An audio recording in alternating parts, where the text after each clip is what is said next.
Grandfather's warning. Imagine standing in front of a door that leads to your past. All you have to do is turn the handle, step through, and you could change everything. You could stop a mistake, fix a broken heart, or even save someone you loved. But here's the catch. You might also erase yourself without even realizing it. One tiny move, one word spoken differently, could ripple through time and undo your very existence. Where are you listening from tonight? Share your city, your quiet corner of the world, or even the time on your clock. It's amazing to see how far and wide our thoughts can travel together. The grandfather's warning is one of the oldest and most chilling ideas in time travel stories. It says if you went back and changed something important, like stopping your own grandfather from meeting your grandmother, you might prevent yourself from ever being born. You might walk through the past, make a small change, and suddenly, you are gone. Like you never even existed. It sounds dramatic, but think about everyday life. Imagine studying for an important exam.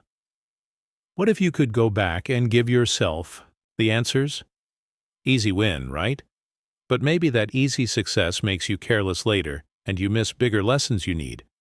Maybe by skipping that hard study night, you lose a whole future you were supposed to have. A small action changes the bigger story. Or think about relationships. Maybe there's a fight you wish you could undo, a harsh word you regret. If you went back and smoothed it over, would that relationship truly grow stronger? Or would it stay weak because it never had the chance to be tested? Some hurts, as painful as they are, build deeper connections. Without them, the connection might break even sooner. The grandfather's warning also shows up in how we think about our memories. Sometimes we wish we could erase bad memories, take away the sadness, the fear, the pain. But those moments shape who we are. Without them, we might not understand empathy. We might not know how to be strong for someone else. If we removed every hard moment, would we still be fully ourselves? There's something haunting and beautiful in this paradox. It reminds us that even the painful parts of our journey matter. They connect to a much bigger picture we can't always see. Every decision, no matter how small, threads into a giant web of causes and effects. Pull one thread, and the whole pattern might shift. This idea also ties deeply to bigger questions about belief, mental health, and even technology. In our minds, we sometimes replay moments we wish we could change. We imagine what if again and again. It's natural, but understanding the grandfather's warning teaches us that change isn't always simple. Healing isn't about erasing the past, it's about growing with it, moving forward even when we carry a little sorrow with us. In the world of artificial intelligence, this idea becomes even more fascinating. AI learns from data, past experiences. If you erase parts of the data, you change the way the AI thinks and acts. Just like us, its decisions are built on a foundation of millions of small connected steps. If we delete history, we don't just change the record, we change the future thinking. So the grandfather's warning whispers something important. Be careful what you wish to change. Be gentle with your past. It made you who you are in ways you might not even realize yet. Maybe tonight, as you drift towards sleep, you'll think about a moment you once wished you could erase. And maybe now you'll see it differently. Maybe that difficult moment wasn't a flaw in your story. It was a bridge you crossed to get here. If you're still with me, take a second to like this video, leave a comment, or subscribe for more thoughts like these. Your journey, your story matters. And you are not alone as you wander through the beautiful, tangled mysteries of time. Bootstrap Loop. Have you ever held a gift in your hands and wondered who first made it and where their idea came from? Imagine if that gift simply appeared, fully formed, passed from person to person with no clear beginning. That's the mystery of the Bootstrap Loop. Something with no origin, endlessly cycling through time. It feels impossible, yet the idea keeps popping up in stories and in our own lives. Where are you watching from tonight? Share your city or spot on the map. And tell us if you've ever experienced something that seemed to come from nowhere. Picture a watch you find on a bench. You wind it up and wear it. Years later, you travel back in time and leave that same watch on the same bench. Who made the watch? Its design has no creator. It exists because you brought it from the future into the past. Its origin vanishes in a circle. In everyday life, we see simpler loops. Think of a rumor at school. Someone hears it, passes it on, and eventually it returns to the first person. Changed, but still the same story. No one knows where it began. It just cycles. That's a social bootstrap loop. Or consider family traditions. A recipe handed down, without clear roots. Your grandmother learned it from her mother, who learned it from her grandmother, yet no one knows who first mixed those spices. The dish exists because each generation passed it along. Its origin is lost in time, yet the taste remains. This paradox touches belief too. Some ideas circulate in society without clear authors. A proverb, a saying, a piece of wisdom. It appears fully formed. We repeat it. It shapes us. But its origin is a mystery. We carry it forward, never knowing who first spoke the words. Mental health thoughts can loop like this. A worry you inherited from someone else, perhaps a parent's fear, becomes your own. You pass it on to friends. It has no true beginning. It just cycles in our minds, never traced to its source. Yet it affects how you feel. Even AI can echo this loop. A program trained on texts written by others learns patterns. It generates sentences that feel new. But the words trace back through layers of borrowed ideas. The AI's output has no single origin. It cycles human thoughts through a machine and back again. Language itself is full of bootstrap loops. Words, borrowed from other tongues, return in new forms. They evolve, come back, and evolve again. No one person owns a word. It exists in a loop of speakers and writers across time. In relationships, a smile can work this way. You see someone smile. You smile back. They smile again. The origin of that joy is lost at first glance. Yet the loop of kindness continues. It has no clear start, just gentle motion between hearts. The bootstrap loop reminds us that not all beginnings are clear. Some things exist because they travel in circles. They have meaning, even if we never find their origin. That can feel unsettling. We like to know where things start, but sometimes the beauty lies in the mystery. Next time you share a story with friends, taste a family recipe, or repeat a proverb, notice the loop.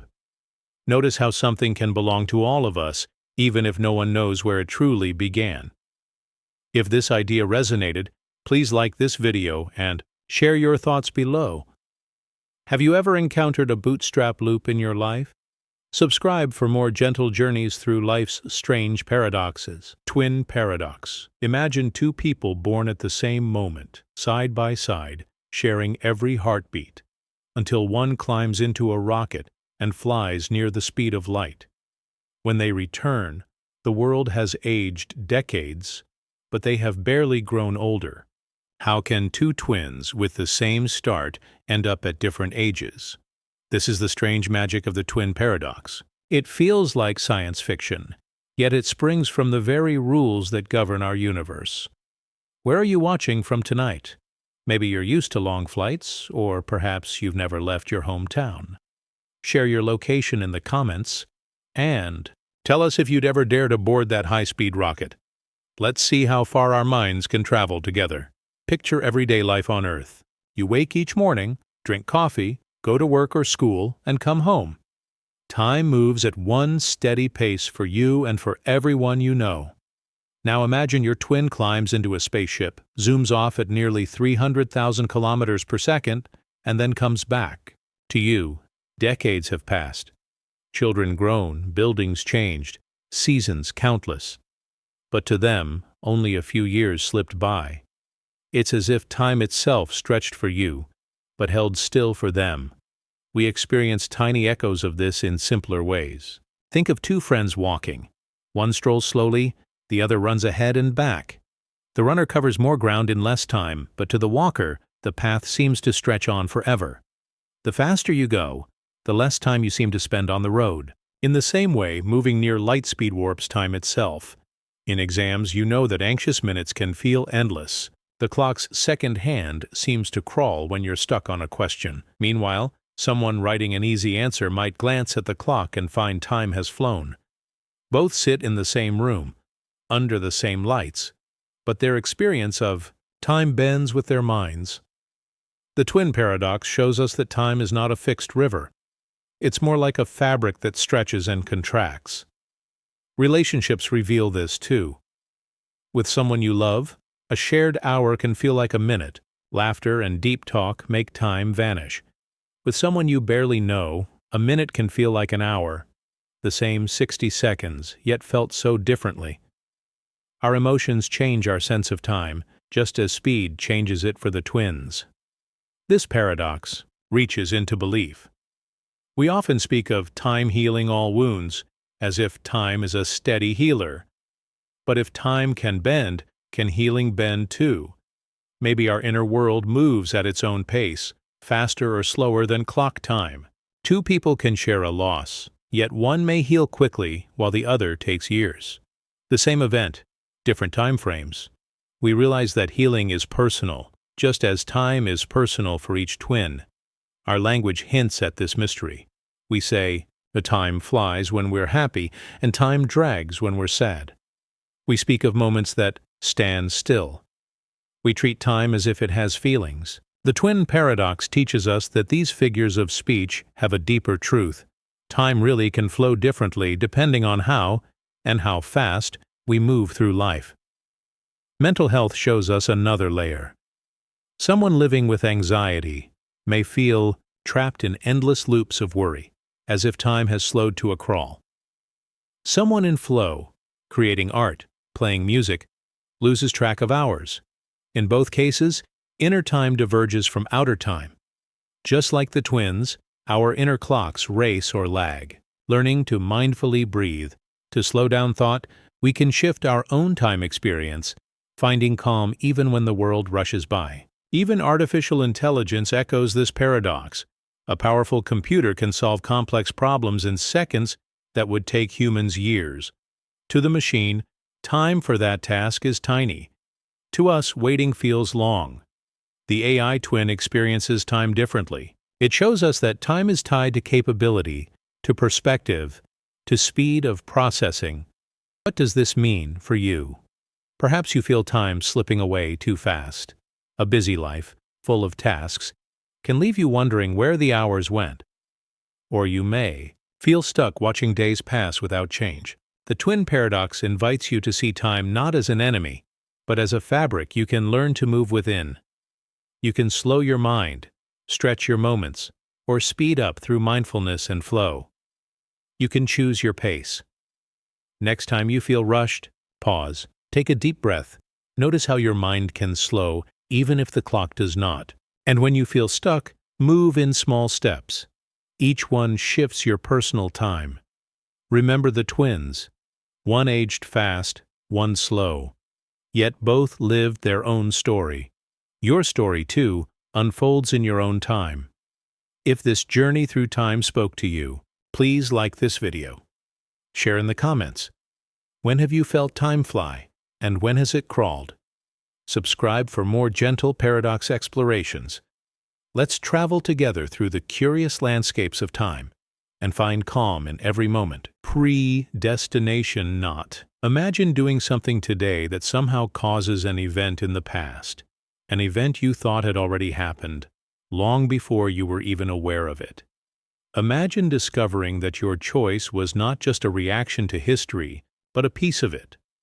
It sounds impossible, yet the idea of a predestination knot suggests exactly that. Your future actions may weave themselves backward into the past, tying everything together in a perfect, endless loop. It's a thought that both comforts and unsettles, whispering that maybe destiny is not something we follow, but something we create. Before we go deeper, share with me. Where are you tonight? What's the weather like where you are?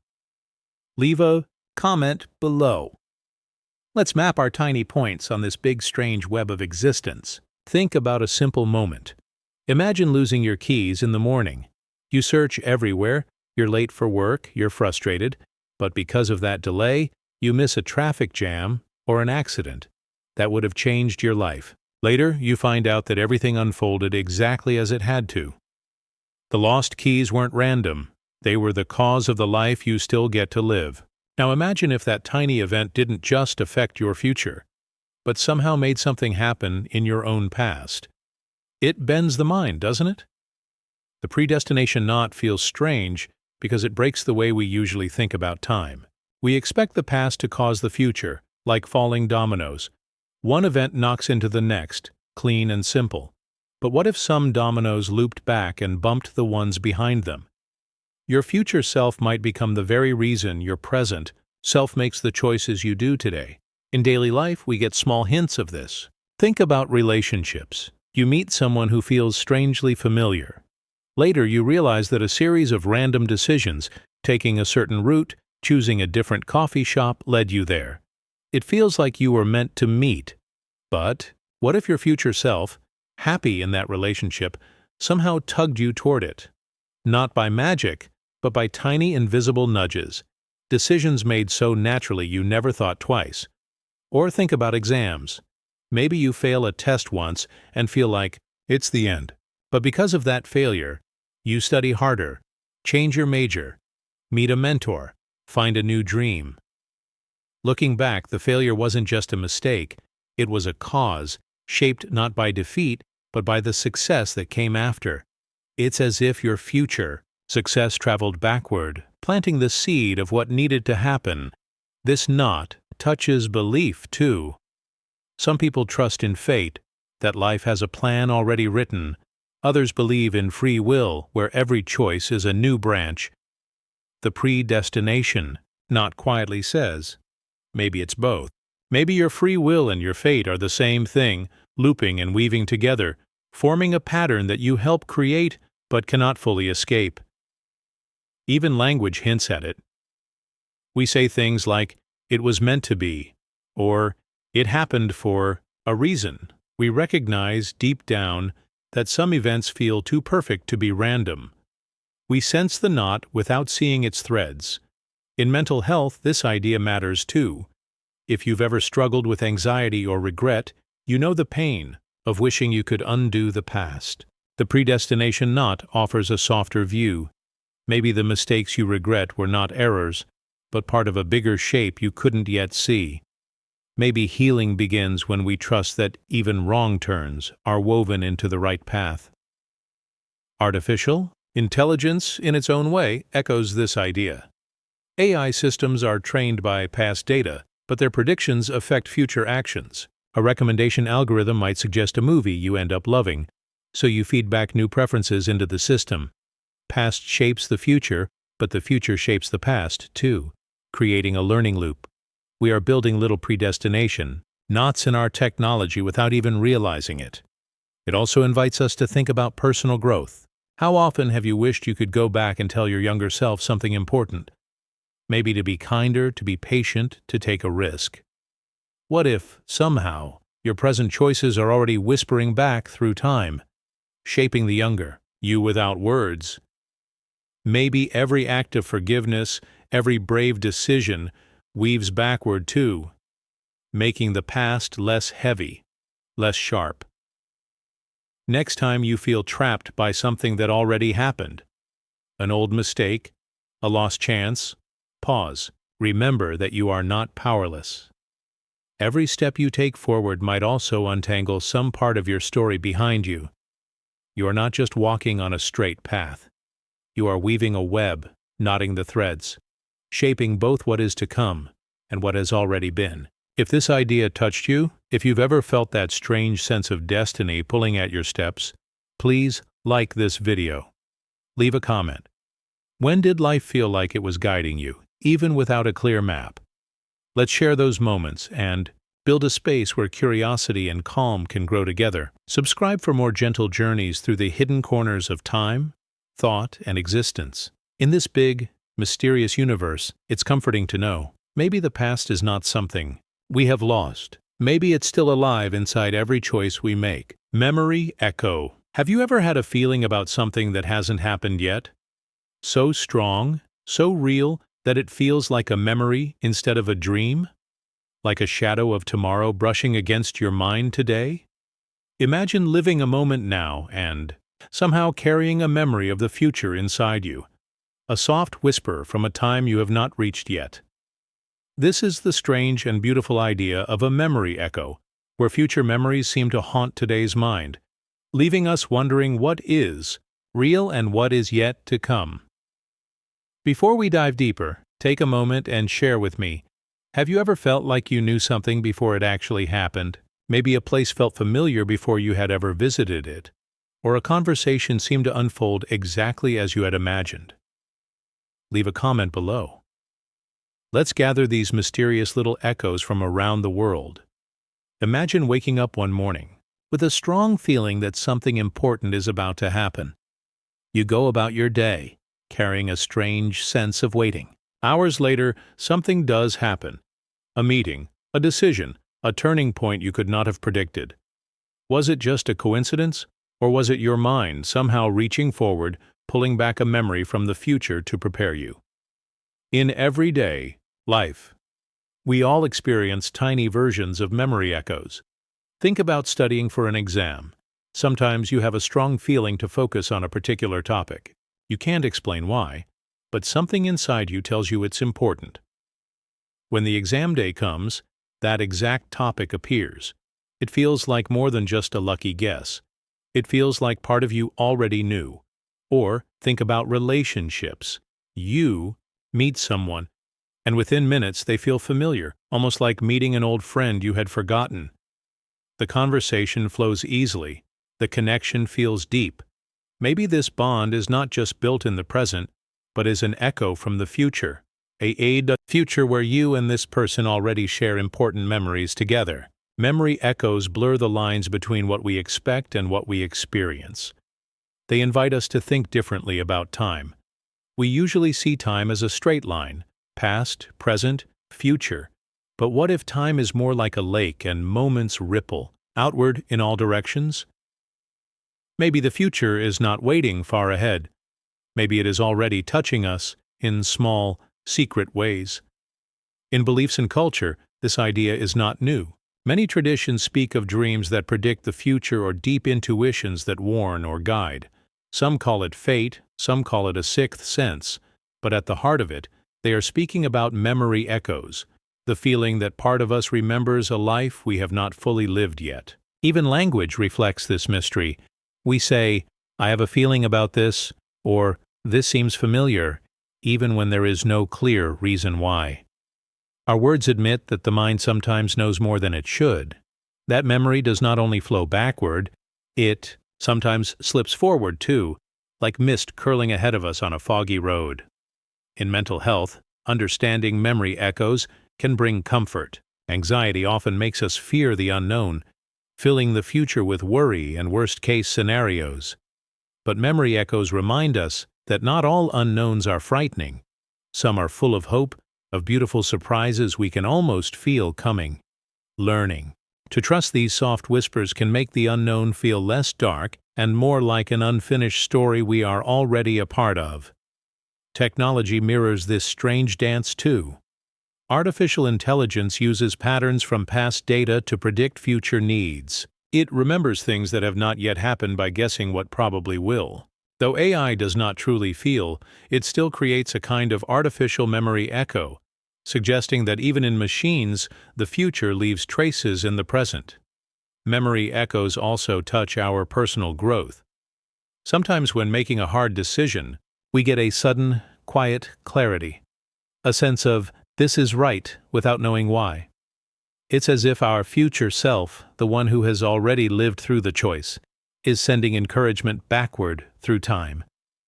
Maybe our best guide is not only reason or advice, but this gentle, haunting memory of who we are meant to become. Think about times you have changed your life's direction. Maybe you left a job, moved to a new place, started a new relationship. Often the decision feels scary at first, but deep down, there's a feeling of recognition, as if part of you already knows it will be okay. That deep, unexplainable certainty might just be a memory echo, your future happiness calling back to you through the fog. Even in small daily moments, memory echoes can show up. You pick a random book from a shelf, and it changes your life. You take a wrong turn and discover something beautiful. You have a dream that seems meaningless. Until weeks later, the dream's details match reality perfectly. Memory echoes do not shout. They whisper. They nudge. They gently guide us toward the life we are meant to build. The idea of memory echoes also reminds us to be open. Sometimes we want life to be clear and certain, but mystery has its own beauty. Not every answer needs to be found today. Some answers are already waiting for us ahead, and the echo of their arrival makes the journey softer, even when the road feels long.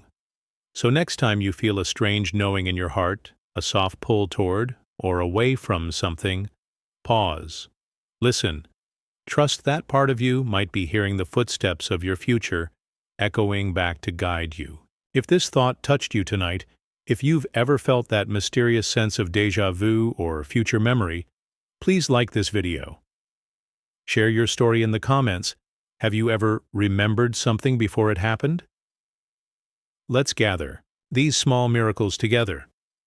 And if you enjoy drifting through these thoughtful ideas with me, subscribe for more gentle journeys through the strange, beautiful corners of time, memory, and dreams. Remember, you are not just shaped by your past. You are also being shaped by your future, a future that is already whispering your name across the wide, quiet river of time. Reverse cause. Imagine if you sneezed and then caught a cold. If you broke a glass and then slipped and fell. What if effects happen before their causes? It sounds impossible, almost like something from a dream, but this strange idea is at the heart of what we call reverse cause, time's soft whisper moving backward, not forward, a world where the result appears first and the reason follows after. Before we drift deeper, I invite you to pause and reflect. Have you ever had a strange experience where something felt out of order? Where do you sense something happened before it made any sense? Share your story in the comments. I would love to hear if time has ever played tricks on you. Think about daily life. We are used to things happening in a neat order. You study hard, and then you pass the test. You water a plant, and then it grows. Cause comes first, effect comes second. It's the way we understand the world from the time we are small children. But what if, hidden in the folds of reality, there are moments when this order quietly flips? Imagine you dream about an old friend one night, and the next day, that friend unexpectedly calls you after years of silence. Did your dream cause the call? Or did the call, hidden in the future, reach back and cause the dream?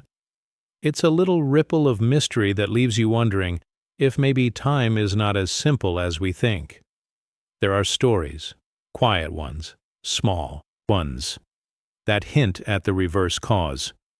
People who sense danger and change their plans, only to later find they avoided an accident they could not have predicted. Or a writer who pens a story, only to see parts of it happen in real life months later. Was the future leaning back, nudging the present with soft fingertips? In everyday examples, it can be easier to see this play out in small ways. Think about how sometimes you feel a strange sadness before you even know something sad has happened. Or you feel relief before you even hear the good news. Your body, your heart, your mind, catching echoes, almost like catching raindrops before the storm arrives. Reverse causes us to think of time like a great river, not just flowing forward, but swirling in small eddies and loops. Maybe some memories float backward as well as forward. Maybe some moments are waiting for us, but also shaping us even before we reach them. It's a quiet, beautiful idea that adds a layer of wonder to even the most ordinary days. In beliefs and traditions, many cultures tell stories of prophecy, of knowing without knowing. Ancient seers, dreamers, and thinkers all touched this idea in different ways. Whether it was called fate, destiny, or intuition, the heart of it was always this. Sometimes the future is not as far away as it seems. Sometimes it touches today. Even language shows this hidden dance. Phrases like, "I had a bad feeling," or "it felt like it had already happened," hint that we, even without understanding it, sense time's soft backward breath. We are creatures built to remember, but maybe, just maybe, we are also built to remember. In mental health, this idea can be both strange and comforting. Anxiety often comes from fear of the future, worrying about what might happen. But thinking about reverse causes reminds us that not all future moments are heavy or dark. Some future joys might already be reaching back, giving us strength even now. Learning to listen to these gentle nudges can make facing tomorrow a little softer. Technology also mirrors this in small ways. Some systems predict what you might want before you even search for it, based on patterns you haven't fully lived yet. While not the true reverse cause, it still feels like a tiny echo of the idea that sometimes effects are sensed before their causes are clear. In our personal journeys, reverse cause can show up when we feel pulled towards certain paths, without knowing why. A career choice, a creative project, a sudden decision to change course. Sometimes these shifts don't make sense at first, but looking back, they fit so perfectly that it feels like the future version of yourself was already calling you forward, shaping your present actions even when you didn't understand the reasons. Imagine a musician who picks up an instrument, one day without planning to, without a clear reason. Years later, that decision leads to a life of meaning and connection they couldn't have imagined. In a way, the effect, the joyful, musical future, was already at work, whispering back into the past, guiding their hand even as they strummed their first uncertain notes. In relationships, too, reverse cause can sometimes be felt. You meet someone and something inside you clicks before you even know their story. It's like your heart already recognizes a future you haven't yet lived together. A friendship, a partnership, a journey you didn't know you needed. The cause comes later. The effect is already in your smile, your comfort, your belonging. Even small choices can carry the weight of future causes reaching backward. Buying a book you didn't plan to read, taking a walk down an unfamiliar street, starting a conversation you could have easily skipped. Sometimes these little moments open doors that shape the rest of your life, and when you look back, it feels as if something larger than you had already nudged you toward them. Reverse cause also teaches patience. If effects can sometimes come before causes, it reminds us that not everything needs to be understood right away. Some moments only make sense when seen from the far edge of the river. Some feelings are seeds planted by futures we have not reached yet. Trusting that can bring peace, even when life feels confusing. So the next time you sense something out of order, an emotion without a reason, a pull without a cause, pause, listen. Maybe, just maybe, it's time itself whispering backward, wrapping you in the echoes of what is yet to come. If you find this thought touching, or if you have ever experienced moments where time seemed a little strange, please like this video and share your story in the comments. I would love to hear about the times you felt the future brushing against your today. If you enjoy these gentle explorations of life's mysteries, consider subscribing for more calm, thoughtful journeys through the wild, beautiful questions that make life so endlessly interesting. Remember, you are not just moving through time. Time is moving through you, sometimes forward, sometimes backward, always full of surprises waiting quietly to be discovered. Signal delay. Have you ever thought about getting a text from a friend before they even decided to send it? Imagine opening your phone and seeing a message that feels like it shouldn't exist yet, like it traveled from a moment that hasn't happened. Strange, right? This quiet mystery is called signal delay, a world where the message arrives before it's sent, bending the rules of time in the softest and most puzzling ways. Before we go deeper, I would love to know, have you ever felt something like this? Maybe a sudden thought about someone, only to hear from them moments later. Feel free to share your story in the comments. I'm excited to see how many of us have brushed against this mystery without even realizing it. In everyday life, signals are everywhere. Text messages, emails, calls, even small signs from people around us. We trust that the signal follows. The action, the button is pressed, and then the message flies across space to reach us. But what if sometimes the signal forgets to follow the rules? What if once in a while it quietly jumps ahead? Think about your own experience. You think about someone you haven't heard from in months. A feeling rises, maybe a smile or a soft sadness, and then, before you can even shake the thought away, your phone buzzes. It's them.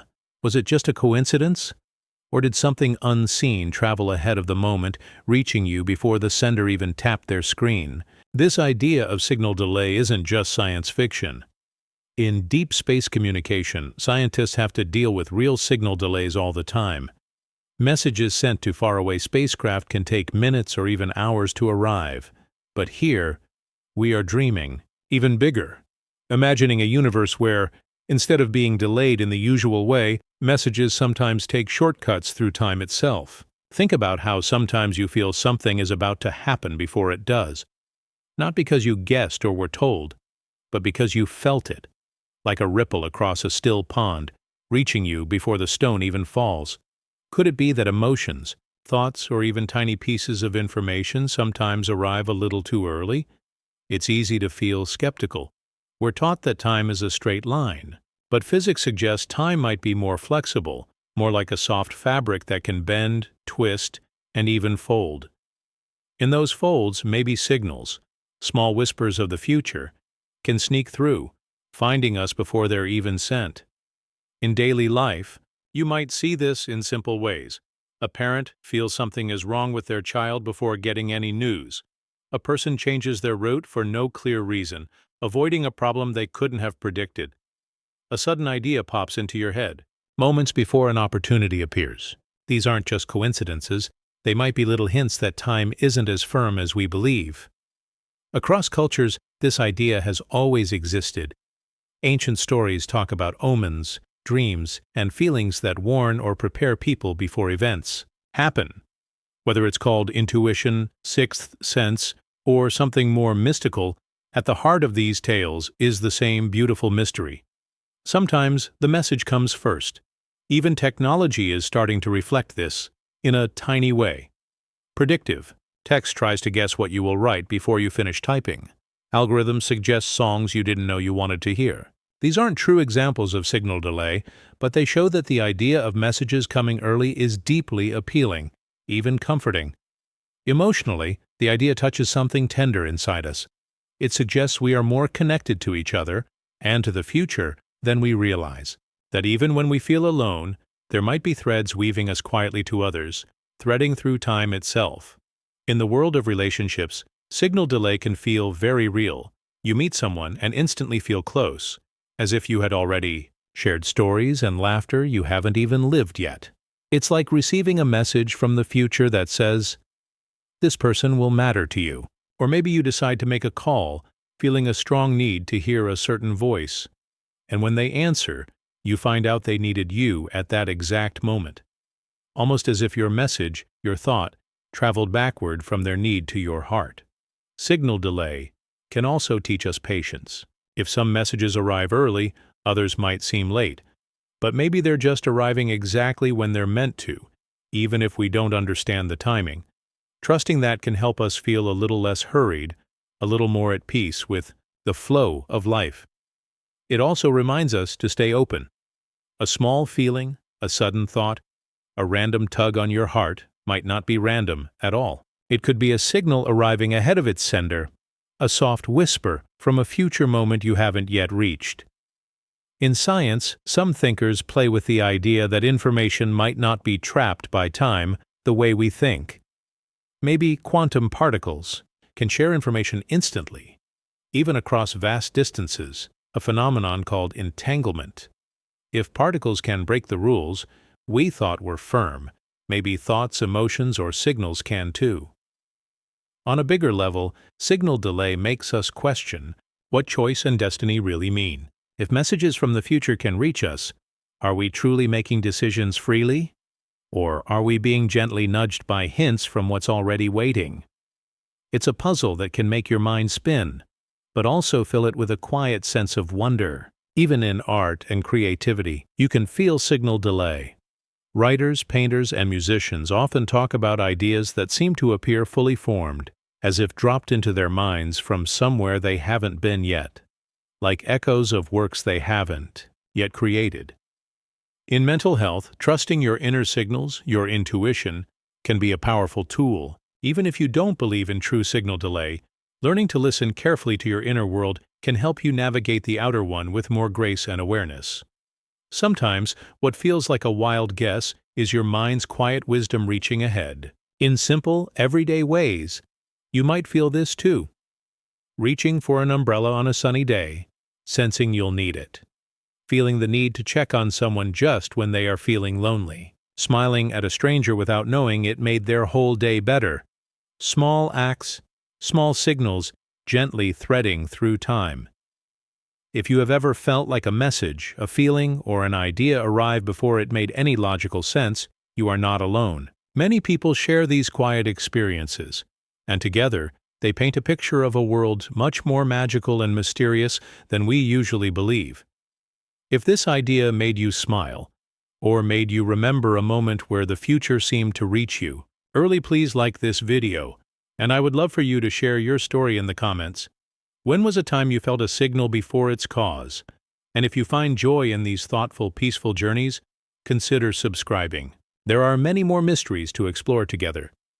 Remember, the world is full of messages. Some are loud and clear, others are soft, arriving like a gentle breeze before the storm or the sunlight. Stay open, stay curious, and trust that sometimes the future is already sending you small, beautiful whispers. Time dilation. Have you ever noticed how time feels slower when you're waiting for something important, but flies by when you're having fun? What if I told you, in a very real way, that time actually can slow down for you depending on how fast you're moving? It sounds like something out of a dream, but it's a real, beautiful part of our universe, called time dilation. Before we dive into it, have you ever had a moment where time seemed to move differently for you? Maybe during a long trip or a special moment that felt stretched out? I'd love for you to share your experience in the comments. It's amazing how many different ways we all experience time. Let's start simple. Imagine you're on a long road trip. You're driving fast on a highway and the scenery is rushing past your window. For you, the trip might feel short, quick, almost a blink.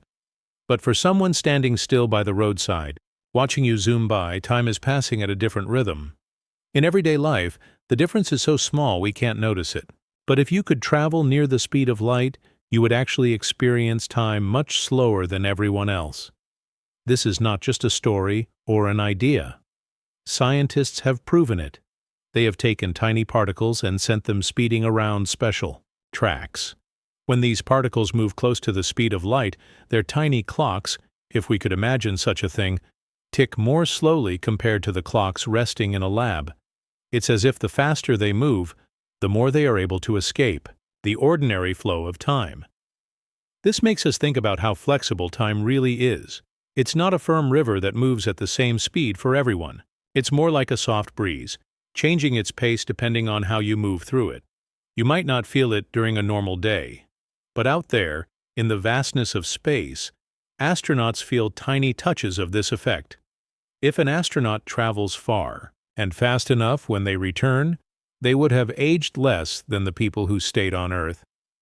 It's like moving into the future without even trying. It sounds like magic, but it's simply the way our universe is stitched together. In a more familiar way, think about when you are in a boring class or waiting for a bus. Every second feels heavy. Minutes stretch like hours. But when you're laughing with friends or watching a great movie, time flies. Of course, in this case, it's more about how we feel time emotionally.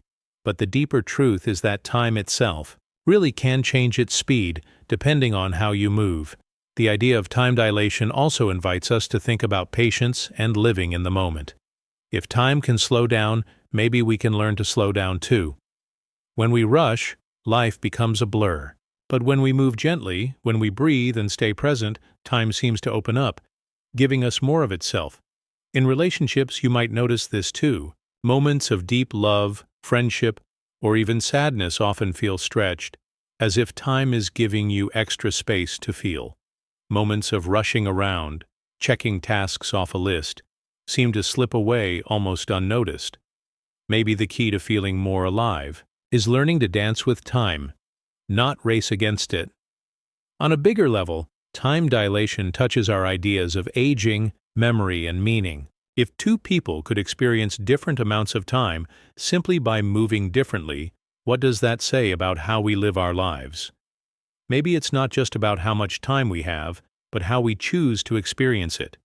Even in the world of technology and AI, time dilation is becoming a quiet teacher. Computers can process information so fast, it feels like time moves differently inside them. But we, as humans, are still tied to the slow, steady rhythm of heartbeats, breaths, and memories. Learning from machines teaches us to value our own natural timing even more. Emotionally, thinking about time dilation reminds us that life is precious. Every second we get is a little miracle. Even when time feels heavy or slow, it's a gift. Even when it rushes by too fast, it's a beautiful sign that we are alive, feeling, and moving. In art and storytelling, creators often play with the idea of bending time. A painting might capture a frozen moment forever. A song might stretch a single emotion across minutes. A novel might leap across decades in a few pages. Art allows us to taste time dilation in a human, heartfelt way. In dreams, too, we feel time change. You might live through hours or days in a dream, only to wake up and find that just a few minutes have passed. Maybe dreams are the mind's way of reminding us that time isn't always what it seems. On a practical level, thinking about time dilation can change how we live our lives. Maybe it's okay to slow down sometimes, to breathe more deeply, to look around and see the beauty in small, quiet things. Maybe by moving slower in our hearts, we can stretch time in the ways that matter most. And if you ever feel trapped by time, rushing deadlines, ticking clocks, growing older, remember that time is not your enemy. It's more like a dance partner, sometimes moving fast, sometimes slow. Learning to listen, to move gently with it, can make life richer and softer.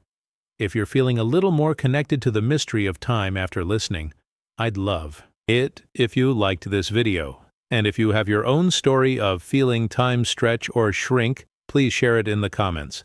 It's a wonderful thing to realize how many of us have touched the same mysteries in different ways. And of course, if you enjoy these gentle journeys into wonder, please subscribe. There are so many more mysteries to explore together. At the end of the day, time dilation reminds us of a quiet truth.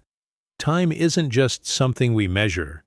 It's something we feel, something we move through, and that moves through us.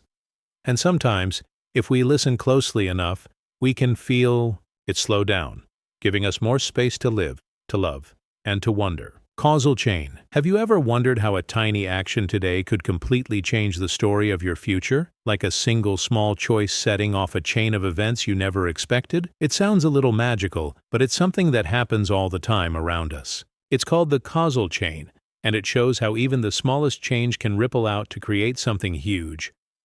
Before we dive deeper, have you ever had a moment where a small decision led to a big change in your life? Maybe missing a bus and meeting someone special? Maybe choosing a different path and finding a whole new dream? I'd love it if you could share your story in the comments. It's amazing to see how many journeys start with something so small. Imagine you wake up one morning and decide to leave the house 5 minutes earlier than usual. It seems like nothing, but maybe because of that small choice, you meet someone at the coffee shop, someone who becomes a lifelong friend. Maybe you avoid a traffic jam and make it to an interview on time, getting the job that changes your life. A small shift in the beginning creates a huge difference at the end. One simple example is the butterfly effect. The idea that a butterfly flapping its wings could, in a chain of events, cause a distant storm. It sounds strange, but it shows a real truth about our world. Small causes can lead to huge effects, especially over time and distance. Think about a relationship. Maybe one kind word spoken at the right time saved a friendship. Or maybe one small misunderstanding, left unspoken, grew into a bigger problem later. Every little action, every little choice, is like dropping a tiny stone into a lake. The ripples spread, touching more and more of the surface. When we look at the bigger picture, the causal chain helps us understand how history unfolds. A tiny invention, like the discovery of fire or the wheel or electricity, led to massive changes in human life. One small idea, one brave step, can shift the whole future. In our personal lives, the causal chain is always at work too, choosing to study a little longer, choosing to say hello instead of staying silent, choosing to take care of our health today instead of waiting for tomorrow. These tiny steps add up, shaping our futures quietly but powerfully. Emotionally, it shows us something beautiful and hopeful. Even if life feels overwhelming, even if the future feels uncertain, we have more power than we think. Small steps matter, tiny choices matter. A single seed planted today can grow into a forest we never imagined. It also teaches us to be mindful. If small things can grow into big things, then our words, our actions, even our thoughts are important. A little patience today could avoid a lot of pain tomorrow. A little kindness today could build a bridge we'll be so glad to have in the future. In science and technology, this idea is everywhere. Think about how small innovations have led to huge changes. The first tiny computer chip opened the door to smartphones, satellites, and a connected world. A small breakthrough in medicine can save millions of lives years later. In mental health, too, small daily habits, like breathing exercises, journaling, or reaching out to a friend, can shift the course of someone's whole journey. It's not always about big, dramatic changes. Sometimes the most powerful transformations come quietly, one small choice at a time. Even when we think about the environment, the causal chain reminds us that little actions, recycling, planting a tree, saving water, can create bigger waves than we expect. Every small act matters. The causal chain also invites us to forgive ourselves. If everything we do sends out ripples, it's natural that sometimes mistakes happen. No one can control every part of the chain. Sometimes a small action leads to an unexpected result, but that's part of the beauty too. Life grows in surprising, unpredictable ways. It reminds me of the weather. You might wake up and the sky is clear, but a tiny shift in the wind, far away, can bring a storm by evening. In the same way, life is always shifting, always moving, from countless small beginnings. When we think about it spiritually, the causal chain feels like a dance with the universe. Our small steps, our small choices, weave together with countless others to create the beautiful, complicated story of life. And if you think about it, even you being here right now, listening to these words, might be part of a causal chain that started long ago. Maybe someone recommended this channel to you. Maybe you were just curious. But somehow, small events lined up to bring us together at this moment. That's why it's important to stay hopeful. Even if today feels small or ordinary, the choices you make are quietly shaping a bigger, brighter future. Even the tiniest positive step matters. If you're enjoying this peaceful journey into ideas that stir the heart, I'd love it if you like this video. And if you have a story about how a tiny action changed your life in a big way, please share it in the comments. It's wonderful to learn from each other's small but powerful moments. And if you'd like to keep exploring these deep, calming ideas together, feel free to subscribe. Every journey begins with a small step, and every community begins with a few kind souls. At the end of the day, the causal chain is a reminder that nothing is too small. Every hello, every smile, every dream is part of something bigger. We may not always see the end of the chain right away, but it is there, growing, stretching into a future full of possibilities, and maybe, just maybe, the small action you take.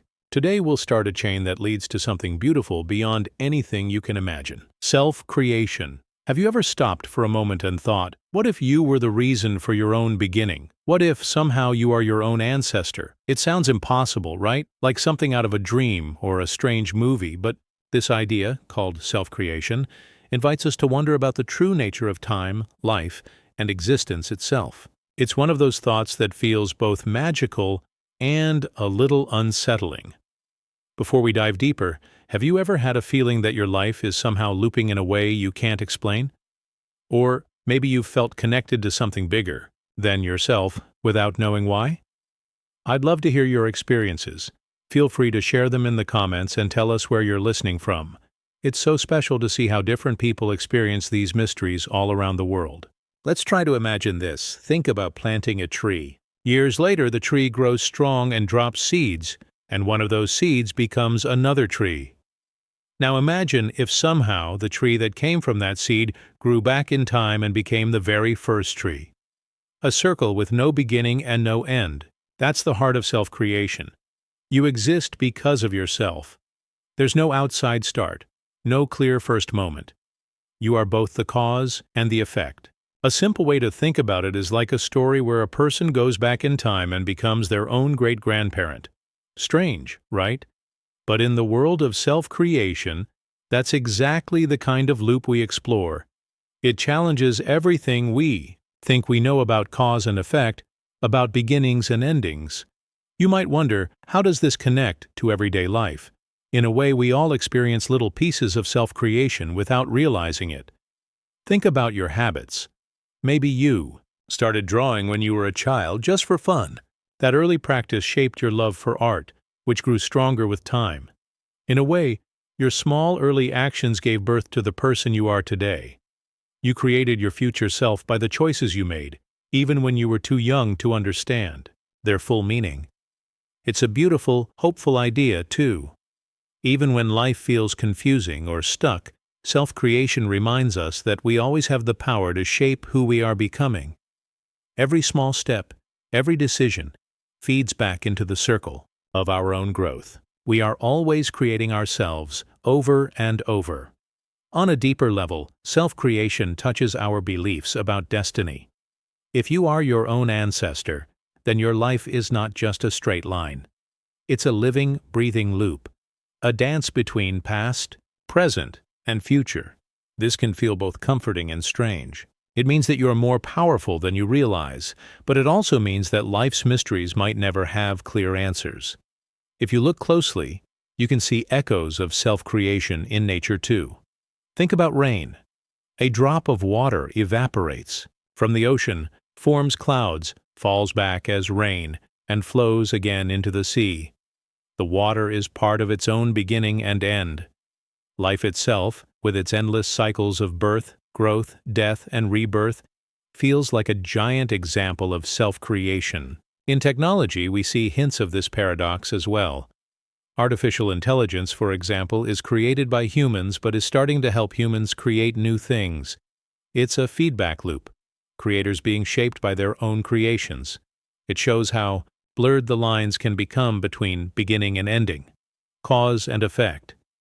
Even emotionally, self-creation is something many of us feel without fully naming it. When you heal from past wounds, when you learn from your own mistakes, when you become the kind of person you needed in the past, you are, in a way, parenting yourself, guiding yourself, being your own ancestor, helping to create a future version of you that is stronger and kinder. It also teaches us about compassion. If everyone is in the process of creating themselves, just like you are, then we are all tender, works in progress. Every person you meet is still shaping who they are, still writing their story. This makes it easier to be gentle with others and with ourselves. There's something deeply peaceful about thinking of life as a loop rather than a straight line.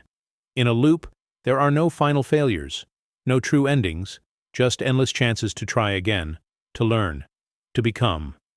Self-creation also reminds us that time might not be as simple as it feels. We often think of time like a river, flowing in only one direction. But what if time is more like an ocean, where the past and future are connected in ways we can't easily see? Maybe some part of your future self is already reaching back to guide you now, nudging you toward the person you are meant to become. In relationships, this idea has a soft, powerful meaning too. Sometimes we meet people who seem to bring out a part of us that was hidden.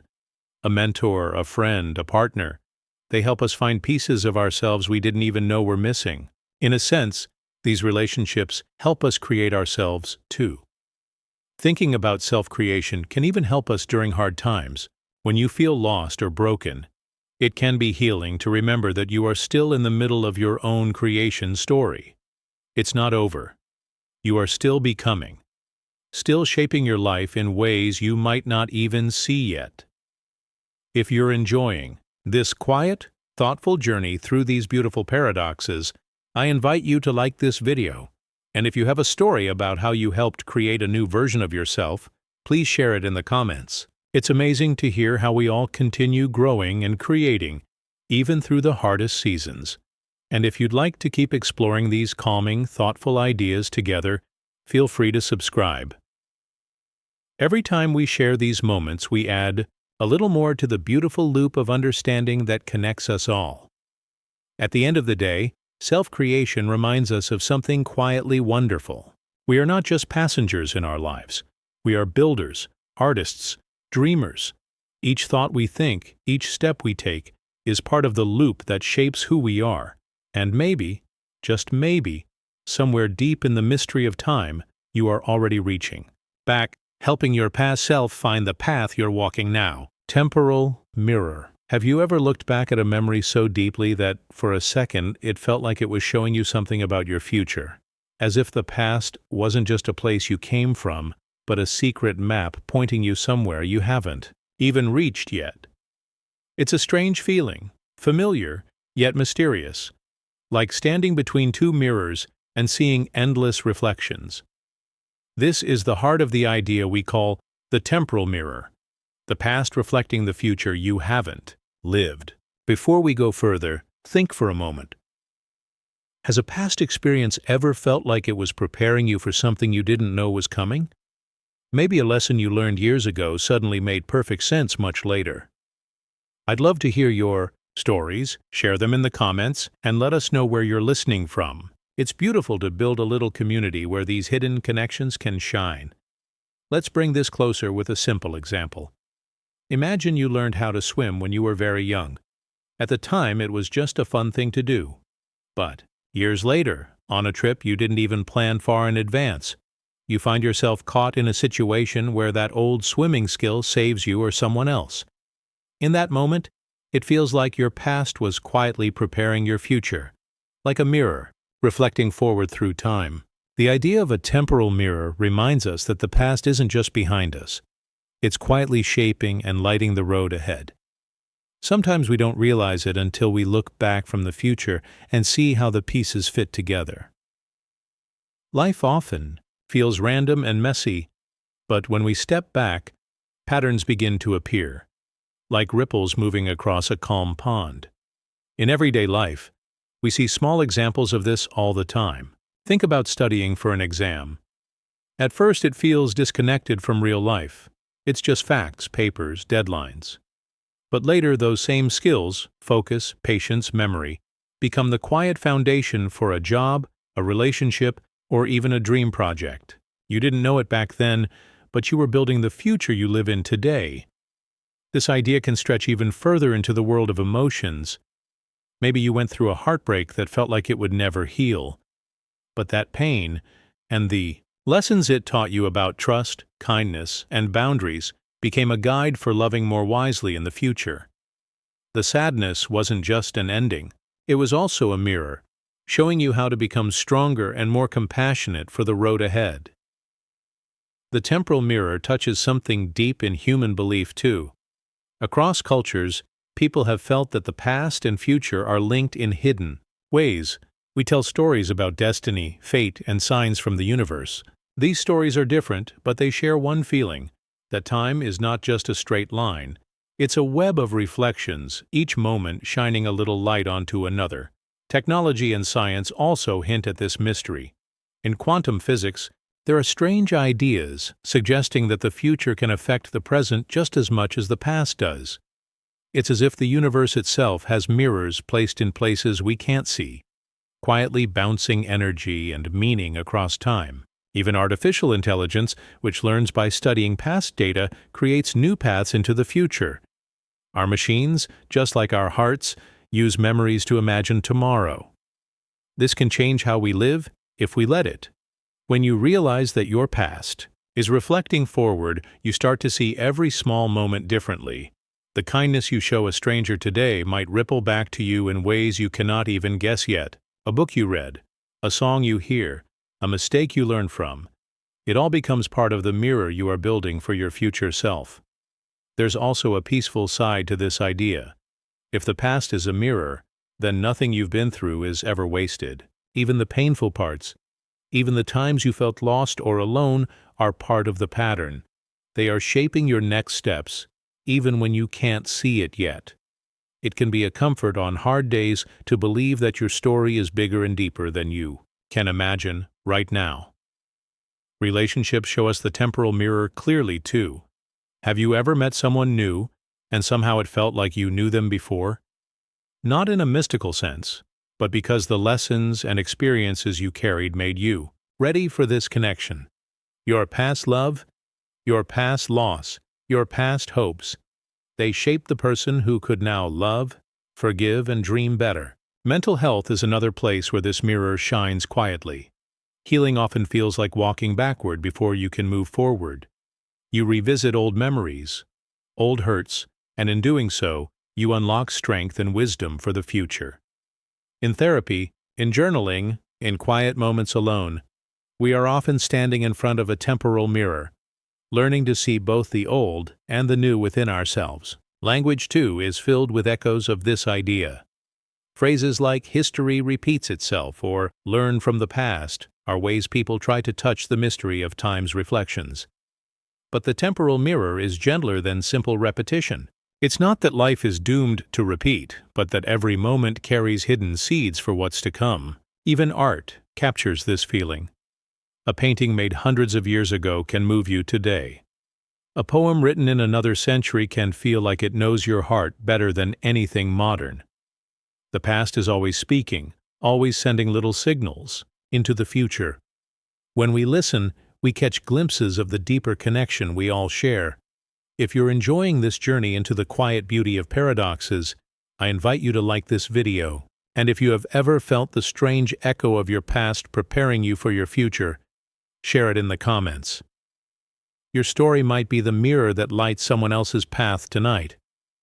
And if you find comfort in exploring these calming ideas, together please subscribe to join this growing circle of thoughtful dreamers. Every heart, every mind adds something special. At the heart of it all, the temporal mirror reminds us that time is not our enemy. It's a companion reflecting who we were, who we are, and who we are becoming. When you honor your past, even the confusing parts, you step more gently and bravely into your future. And maybe, just maybe, when you look back years from now, you will see today shining in your memory like a quiet star, already lighting the way forward. Looped conversation. Have you ever had a moment where you gave advice to someone, only to realize later that you were really speaking to yourself, as if the words you shared with them were words your own heart needed to hear most? It's a quiet, strange feeling, almost like time folding gently in on itself. Today we're stepping into the idea of a looped conversation, where you teach yourself what you once learned in ways you don't even notice at first. Before we dive deeper, take a second to think. Has this ever happened to you? Maybe you encouraged a friend during a tough time, and days later found yourself needing that same encouragement. If so, share your story in the comments. I would love to hear where you're listening from too. It's always beautiful to see how many different journeys meet here. To make this idea simple, think about something as basic as learning how to ride a bicycle. Maybe your parents or an older sibling taught you. You fell a few times, got frustrated, but slowly learned how to balance. Years later, you find yourself holding the back of a child's bike, repeating the same patient words someone once said to you. It's okay. Just keep trying. I'm right here. In teaching them, you feel something deeper. You're reminding yourself how important patience, courage, and trust really are. You are passing on a lesson that was once passed to you, but it's not just about bicycles anymore. It's about life itself. This looped conversation happens in many simple ways.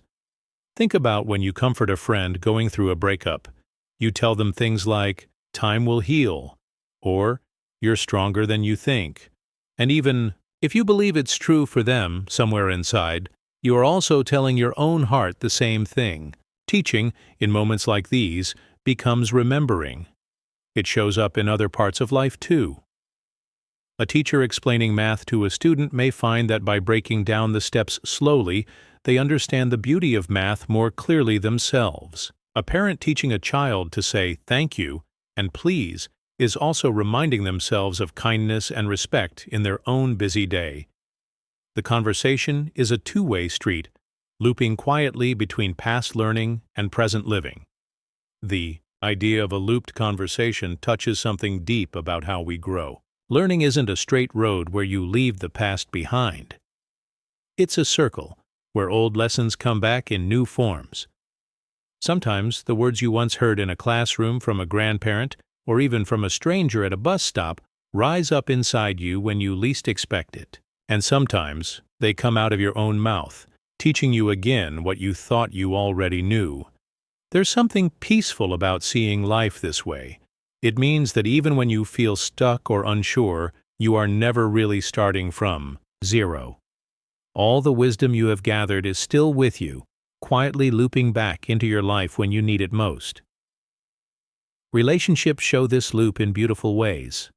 In friendships, we often repeat old jokes, share old wisdom, comfort each other with phrases that once comforted us. In love, we teach each other trust, forgiveness, and patience, sometimes forgetting that we first learned these lessons in moments of heartbreak or challenge. Even the fights and misunderstandings we have can be part of the learning loop, showing us places where we still need to grow, still need to listen more deeply. Mental health journeys also reflect this idea. Healing is not about learning something new every day. Sometimes it's about remembering again and again that you are worthy, that you are enough. The affirmations, the small reminders, the coping skills, they circle back to you in different ways over time, and each time they sink a little deeper into your being. Language itself is full of looped conversations. Old proverbs and sayings pass from generation to generation, often because they touch something timeless. When you tell a friend, "This too shall pass," you're not just offering comfort, you're speaking into a very old conversation, one that has been looping across centuries. Even in the world of technology and AI, this looping happens. A machine learns by receiving information, processing it, and using it again when needed. Our minds, though far more mysterious, work in a similar way. We collect lessons, store them deep inside, and then bring them out when life calls for them, often without even realizing it. This way of seeing time and learning can bring a lot of gentleness to your life. If you feel like you're relearning the same lessons, it doesn't mean you're failing.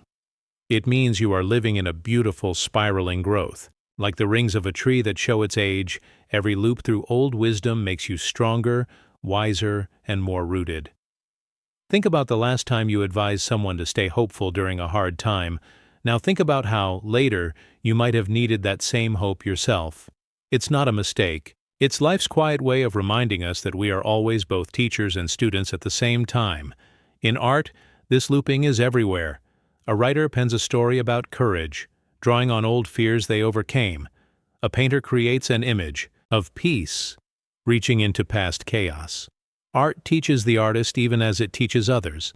Every act of creation is a conversation with both the past self and the future one. And if you're enjoying these quiet journeys through the mysteries of life, it would mean a lot if you liked this video. If you've ever had an experience where you taught someone something and then realized you were really reminding yourself, share it in the comments. I would love to hear your story. And if these gentle explorations feel good to your heart, feel free to subscribe and join this circle of thoughtful souls. In the end, the idea of a looped conversation helps us see life with more patience and wonder. It's okay not to have all the answers the first time. It's okay to return to old lessons and hear them in new ways. Every time you speak kindness, wisdom, or hope into someone else's life, you're also planting those seeds deeper into your own. Maybe the greatest lessons are not ones we learn just once, but ones we are blessed to teach and relearn over and over again. Maybe life itself is a conversation, a long, looping, loving exchange between who we were, who we are, and who we are still becoming. Paradox potion. Imagine this. You're holding a cup in your hand, filled with something warm and comforting. Perhaps your favorite tea. You're about to take a sip. Yet there's something peculiar about this drink. In that moment, you realize the sip you're about to take can only be enjoyed if you've already prepared it. But wait, how could that be? It's a bit like the paradox itself. Drinking it before you brew it. It seems strange, doesn't it? How can you taste the result before you've even made it? But isn't that what life often feels like? Before we step deeper into this, think about your own experiences.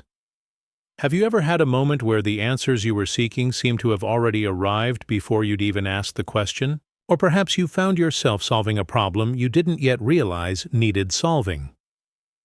These moments, where you feel you're stepping into something already in motion, are part of the paradox of life. And if you've had these experiences, feel free to share them in the comments. I'd love to hear where you're watching from and how you've encountered this kind of mysterious feeling. Let's break it down. The idea of drinking something before brewing it seems almost like magic, doesn't it? In everyday life, we're used to a cause coming before its effect. We prepare for things, plan our steps, and expect results only after we've put in the work. But what if the order of events isn't so clear? What if, in some strange way, we've already experienced the result before we even take the first step? This is the paradox potion we're talking about. An experience that defies the normal flow of time. Think about how we learn things. When you're learning to bake a cake, for example, you start with the recipe. You gather your ingredients, mix them together, and finally, after waiting for it to bake, you enjoy the results. But what if you could taste the cake before it was even made? Imagine you could sense the flavor before you put everything into the oven, almost as though you already knew what the end result would be, even before you started. How strange, right? But there's something profound in that. It's as if the future and the present exist simultaneously, quietly mingling in your thoughts. In the same way, life's lessons sometimes feel like this paradox potion. You go through hardships and challenges, and somewhere along the way, you feel that you've already gained the wisdom before you even face the challenge. It's as if your mind has already brewed the answer, and all you need to do is drink it. It's almost like the feeling of hindsight wisdom. After going through something difficult, you look back and think, I knew this would happen. Even though you couldn't have possibly known at the time, the wisdom you gained after the fact somehow was already inside of you, waiting to be revealed. This happens all the time in our lives. For instance, think of a time when you were studying for a big exam. You might have felt overwhelmed, unsure about how to tackle all the material. But then, after putting in the time and effort, you suddenly realized that the answers were always there, almost as if you had already learned them in some mysterious way before you even sat down to study. That feeling of knowing, after all the hard work, that you've already brewed your success is a reflection of the paradox at play. In relationships, the same paradox exists. You meet someone new, and in some strange way it feels as though you've already known them. It's as if the bond between you was formed before either of you even said a word. You find comfort in each other's presence, even in the beginning, because it feels familiar. You've already drunk from the cup of companionship even before you've tasted it. This paradox also touches on something much deeper. It brings up the question of fate and destiny. Do we already know how things are going to unfold, and we're simply playing out the process? Or is it that by experiencing things, we somehow shape our future in ways we don't even realize? This is the essence of the paradox potion. How our actions, our choices, and our very thoughts shape the world around us before we even know it.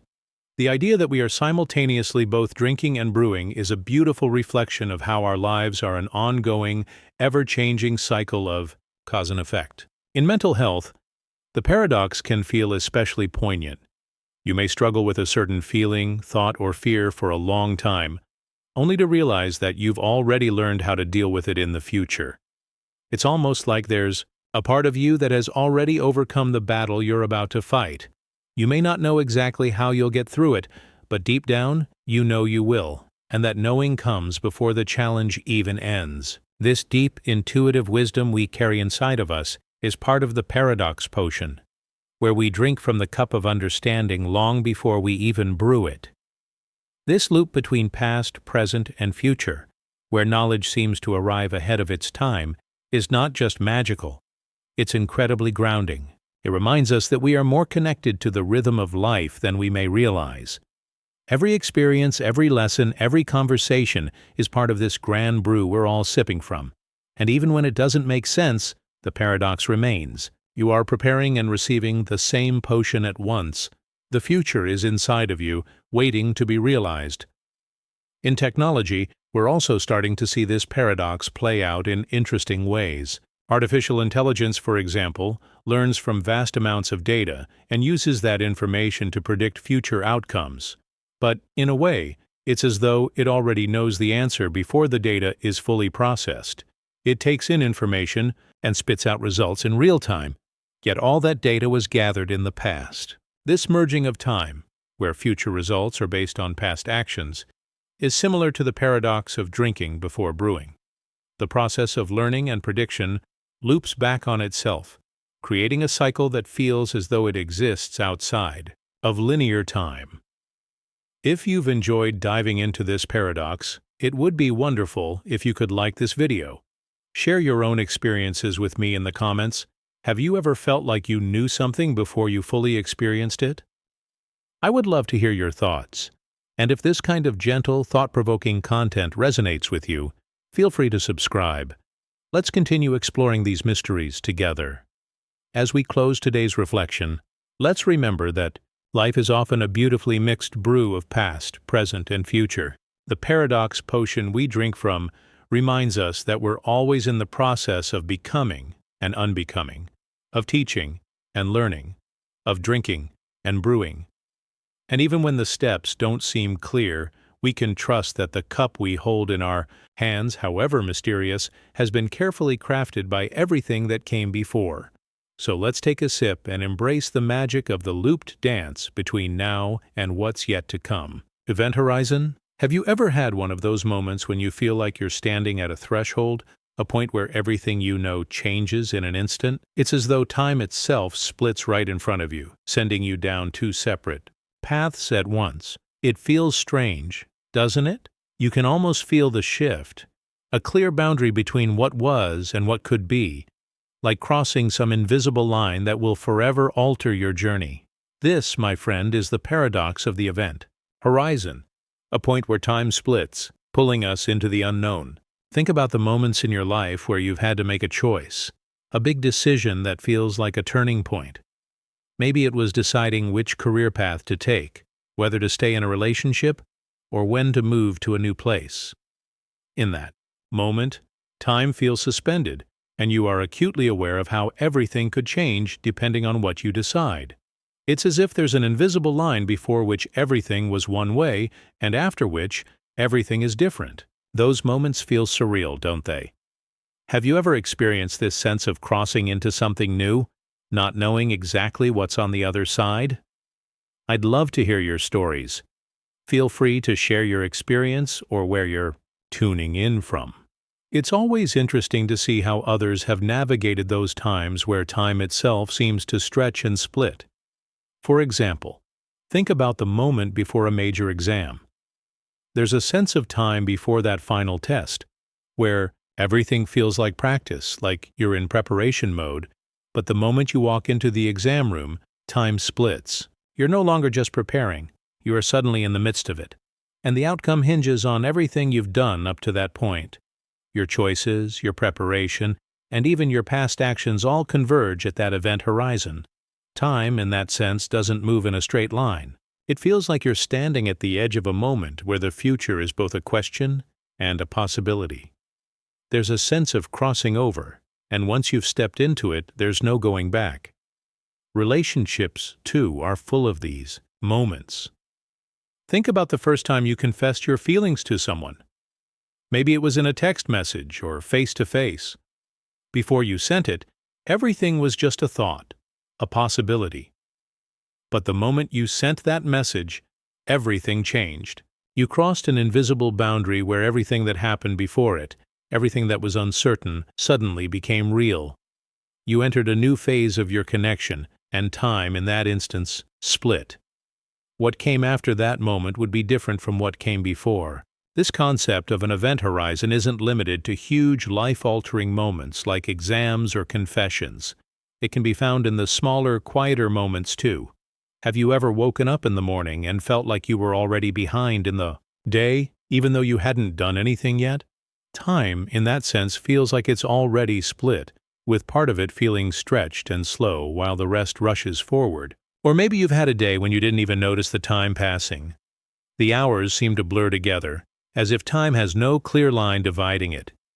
This paradox, where time splits at certain points, also relates to the way we experience memory. Have you ever looked back on a past event and thought, that doesn't feel like it happened the way I remember it? It's as though time itself has divided the way you perceive the event. You remember it one way, but as you continue to live and grow, the memory shifts.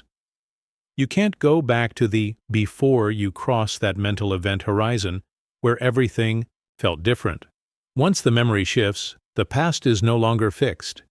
The way you interpret the past, like time itself, splits, and you're left to try and make sense of it all.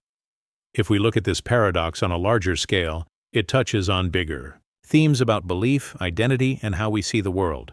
It's not just about the individual moments that we experience, it's also about how we understand time itself. Beliefs can change in an instant, just like crossing an event horizon. You might have grown up believing one thing about the world, and then something happens, a realization, an experience that suddenly splits your view of reality. You are no longer the same person you were before that shift. For instance, many people have described a moment of deep personal growth, where they realized something fundamental about themselves. Maybe it was a realization about their own mental health, about how they interact with others, or about the way they see the world.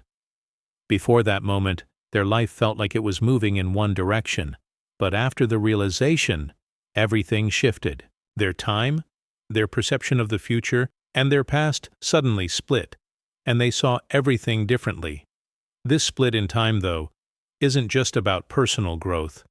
It's also linked to the bigger shifts in society. Think about how we experience global events like technological advancements. It feels like we cross an event horizon whenever a new technology changes the way we interact with the world. One moment, we are living in a world with basic phones, and then suddenly we have smartphones that connect us to the entire world. Time splits. It feels as though we've entered into a completely new era, and we can never go back to the way things were before. Artificial intelligence is also a field where this event horizon metaphor can be applied. As AI technology advances, it feels like we are crossing into unknown territory. The way we used to interact with machines has changed, and the way we'll interact with them in the future is being shaped right now. Every time AI achieves a new milestone, we feel like we've crossed a boundary where time itself splits, and we are living in a different world than we were just a few years ago. In all these examples, whether personal, social, or technological, what's common is that the moment you cross the event horizon, everything becomes different. There's no going back to the way things were. And even though we can't predict what lies on the other side, the paradox is clear. Time, in its usual flow, splits, and we are pulled into a new dimension of experience. I hope this reflection on time and how it splits at certain points has resonated with you. If you've had moments in your life that felt like event horizons, I'd love for you to share them in the comments. What were those moments for you? Where did time split, and how did it change the way you saw the world? Let's continue this conversation and learn from each other's experiences. And if you found this video insightful, please consider liking and subscribing to stay updated on more content like this. Together, we can keep exploring the fascinating mysteries of time and life. As we end today's exploration, remember that life is full of these moments where time splits and everything changes. Whether it's a life-altering decision or a quiet realization, these event horizons shape our lives in ways we may not fully understand. But that's the beauty of it. The uncertainty, the mystery, and the continuous flow of time, all intertwining and guiding us toward new understandings. Future's shadow. Have you ever noticed how sometimes the fear of what's to come can weigh so heavily on your decisions today? It's like this invisible force pulling you into the future, shaping every choice you make without you even realizing it. It's as if the fear of tomorrow's challenges, disappointments, or failures casts a long shadow over your present. And in that shadow, you might find yourself making choices based not on what you want now, but on what you fear might happen later. Have you ever felt that subtle pressure of future fear creeping into your daily life, guiding you in ways you didn't intend? I want to hear about it. Share with me your thoughts or experiences. How does this future fear influence the choices you make today? Let's consider a simple example. Have you ever had a test or an important project and found yourself stressing about it days or even weeks in advance? That fear of failure, or the fear of not being prepared enough, lingers in your mind, influencing how you act in the present moment. You might over-prepare, avoid doing certain things, or even avoid enjoying life for a while because you're worried about tomorrow's consequences. What's interesting is that this fear isn't even real yet. It's a fear about something that hasn't happened, and yet it impacts the here and now. Think about how this affects our daily habits. We may put off certain activities or avoid certain risks simply because we imagine the worst outcome. For instance, imagine you have an idea to start a new project, but the fear of failure holds you back. The thought of what might go wrong in the future, whether it's rejection, criticism, or simply not succeeding, shadows your mind.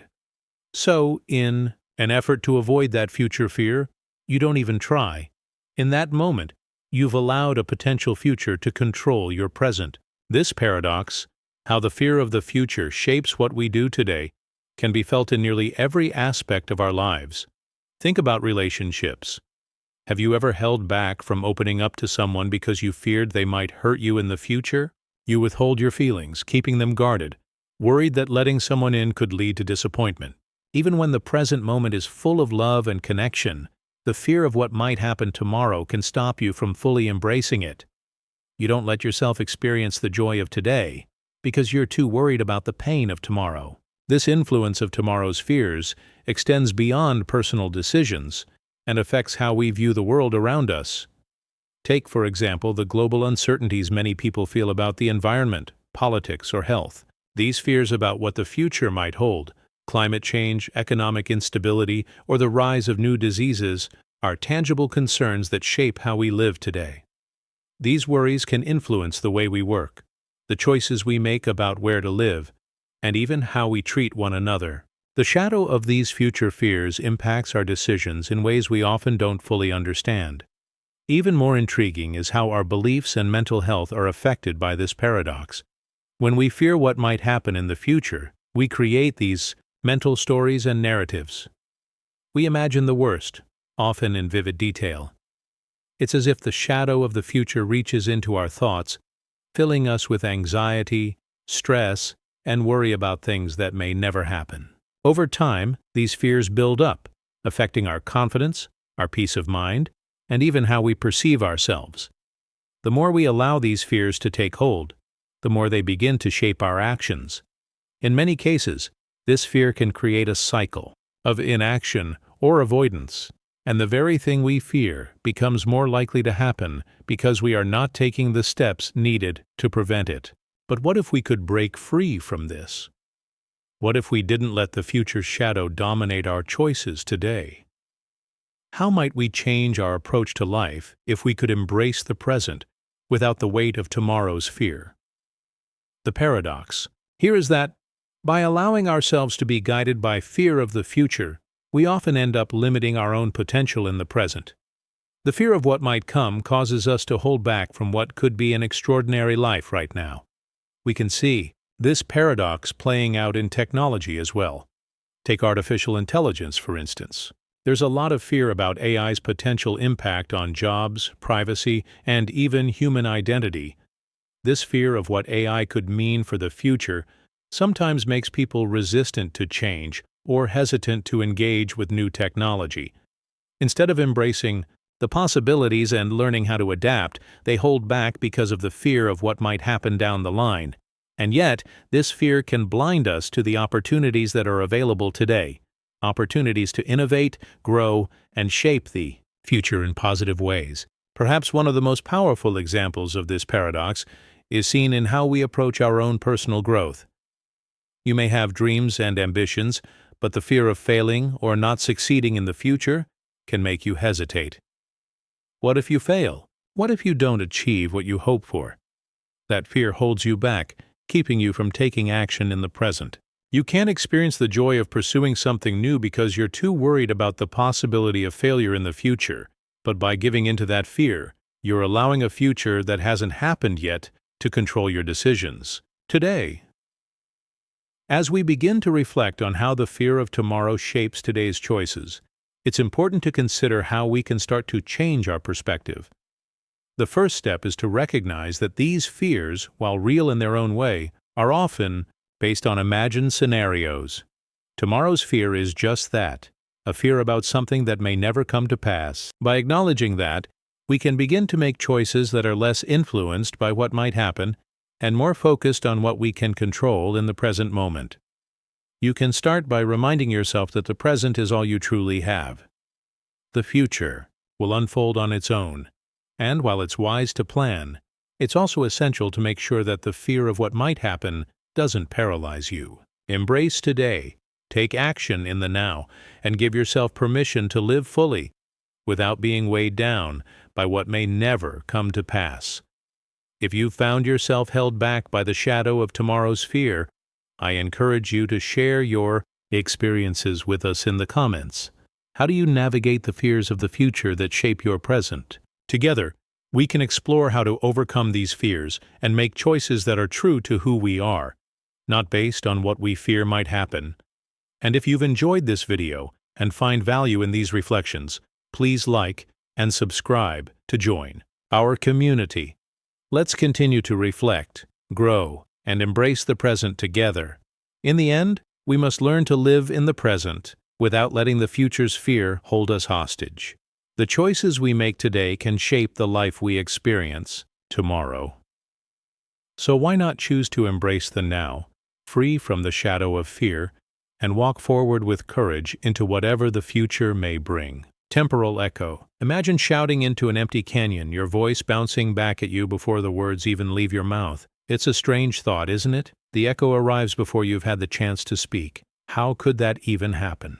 It's almost as if time itself is working backwards. This might sound like something out of a science fiction novel, but when you think about it deeply, there's something fascinating about the idea that the impact of our actions or words could return to us before they even leave us. Have you ever experienced something like this in your own life, where the consequences of your choices seem to arrive even before you make them? I'd love to hear your thoughts or experiences.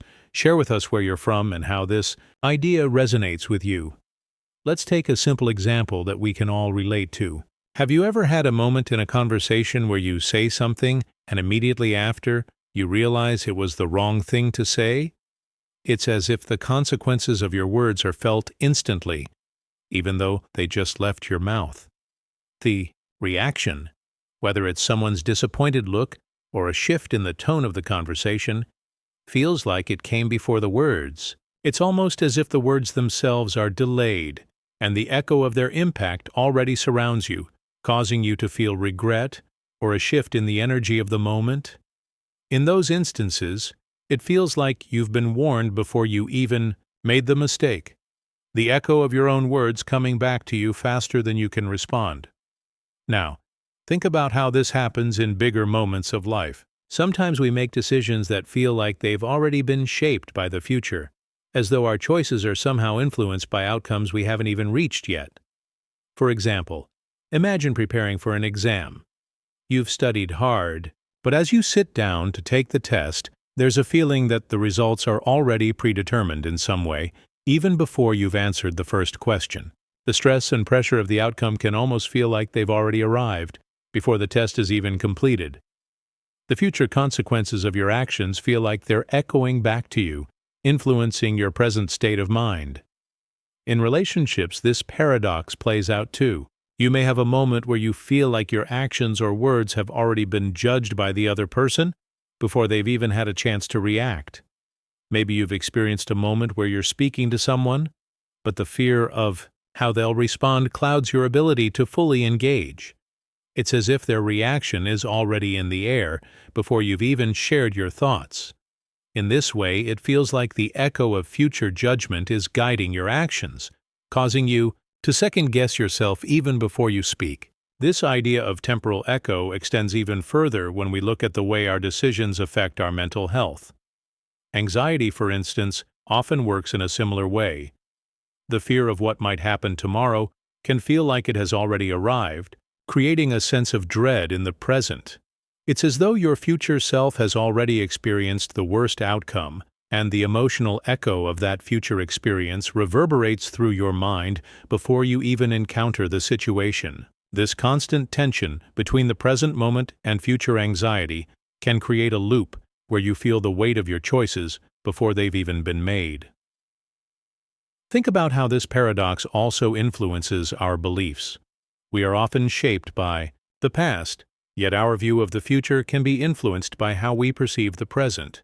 For example, a person who's had a difficult relationship in the past may find themselves approaching new relationships with a sense of caution, as if they've already experienced the hurt that may come, even though the future hasn't yet unfolded. In a way, the echoes of past pain shape their present choices, influencing how they engage with others, often before they even have a chance to form a genuine connection.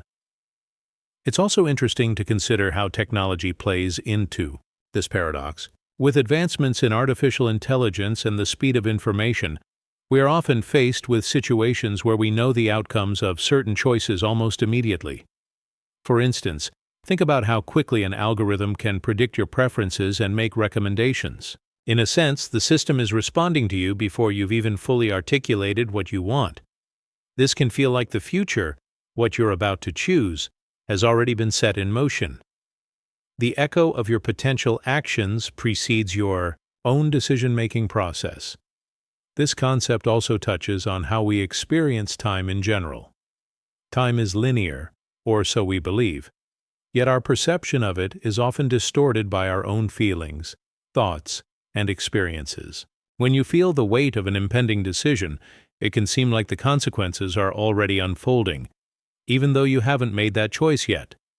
It's as if time itself is bending, and the impact of your actions is arriving before the actions themselves. This shift in how we experience time can make us feel like we are being controlled by forces beyond our control, as if the future is dictating the present. The more we reflect on this paradox, the more we realize how much it influences our everyday lives. When we feel the echo of future consequences, it can prevent us from fully engaging in the present moment. It might cause us to freeze in indecision or overthink our choices, trying to anticipate every possible outcome. And yet, the paradox here is that this fear or expectation of the future can often shape us more than the actual events themselves. By allowing ourselves to be guided by what we think will happen, we limit our ability to be truly present, to experience life as it unfolds, and to embrace the unknown. So, how do we navigate this paradox? How do we make peace with the idea that our choices seem to echo before they even happen? The first step is to acknowledge that these temporal echoes are often rooted in our anxieties and fears about the future. Recognizing this allows us to take a step back and reflect on the present moment, to focus on what is real and immediate rather than what might happen. We can give ourselves permission to live without the weight of the future constantly shaping our choices. The next time you find yourself in a moment of indecision, try to remind yourself that the future is uncertain, and the echoes you feel may not be as real as they seem. If you've ever experienced this feeling of future consequences arriving before you've made a choice, I invite you to share your story in the comments. How do you manage the echoes of the future that shape your present? Together we can reflect on how to break free from these temporal patterns and embrace a more grounded, present-focused mindset. And if you found this discussion insightful, please like, comment, and subscribe to continue exploring these thought-provoking paradoxes with us. Let's keep diving into the mysteries of time and perception, discovering how to live in the moment, free from the echo of what's to come. Quantum choice. Have you ever stood at a crossroads, unsure which path to take, only to realize that each decision you make might change the entire course of your life? It's a thought that seems simple yet powerful. Every choice we make could create a new version of reality. Imagine the seemingly small decisions you make daily, deciding what to eat for breakfast, which route to take to work, or whether to send that text to a friend. In some sense, every single choice you make has the power to branch out into a whole new timeline, where different versions of you exist, each experiencing a different reality. How strange is that to think about? It's almost as if each decision spawns a different universe where your life unfolds in a completely unique way. I'd love to hear from you. Have you ever had a moment where you wondered how a single decision you made changed the course of your day, your week, or even your life? Share your thoughts in the comments, or tell us where you're from and how this idea of what if resonates with you. Maybe you've had a day where everything seemed to fall into place because of a single decision, or perhaps you found yourself looking back, wondering how things would have been different if you had chosen a different path. It's fascinating to think that our lives may be shaped by infinite possibilities, each created by the choices we make. Let's start with a simple example, something we all experience. Choosing what to eat for lunch. You stand in front of the fridge debating between two options, a healthy salad or your favorite sandwich. You pick the sandwich and the rest of your day unfolds in one direction. But what if you had picked the salad instead? Maybe that small change in your diet would have affected how you felt for the rest of the day. Perhaps you would have been more energized, or maybe the sandwich gave you the comfort you needed to power through a tough afternoon. In this moment, there's the potential for two entirely different experiences. A version of you who ate the salad, feeling a certain way, and a version of you who ate the sandwich, experiencing a different outcome. In a more significant way, think about decisions we face in life, like choosing a career path. The choice between studying law or medicine, for example, feels like it carries enormous weight. But what if, in an alternate timeline, you chose a completely different path? Maybe you went into the arts or started a business. The possibilities seem endless. In one reality, you may be a doctor saving lives, while in another you could be running a successful creative company. The question of what if becomes more profound with each significant decision, reminding us that the simple act of choosing shapes who we are and what we become. Every choice, no matter how small or large, creates an entirely new version of reality. A new timeline where different experiences, challenges, and successes unfold. This idea becomes even more intriguing when we think about relationships. Every time we meet someone new, or even when we make a choice in an existing relationship, we are potentially creating a new version of that connection. Think about a friendship you've had for years. Imagine if you had made a different choice. At some point, maybe you chose not to reach out to that person during a tough time or decided to say something you've always held back. The future of your friendship could have been completely different. The timeline you're in now exists because of the specific decisions you made, whether it's the time you chose to forgive someone or when you decided to reach out first. And yet, each version of your relationship exists somewhere, a branch of reality that you'll never know. These choices aren't just limited to the big, life-altering moments. They also show up in the tiny, everyday decisions we make. Have you ever noticed how a small choice can snowball into something much bigger than expected? Perhaps you decided to read a book on a whim, and that book led you to a new perspective on life, or even to new friendships. Maybe you sent a message to someone you hadn't spoken to in years, and it started a conversation that brought unexpected joy or understanding into your life. These choices, which at first may seem inconsequential, create ripple effects, new timelines unfolding right before your eyes, where your life takes a slightly different turn because of a seemingly small action.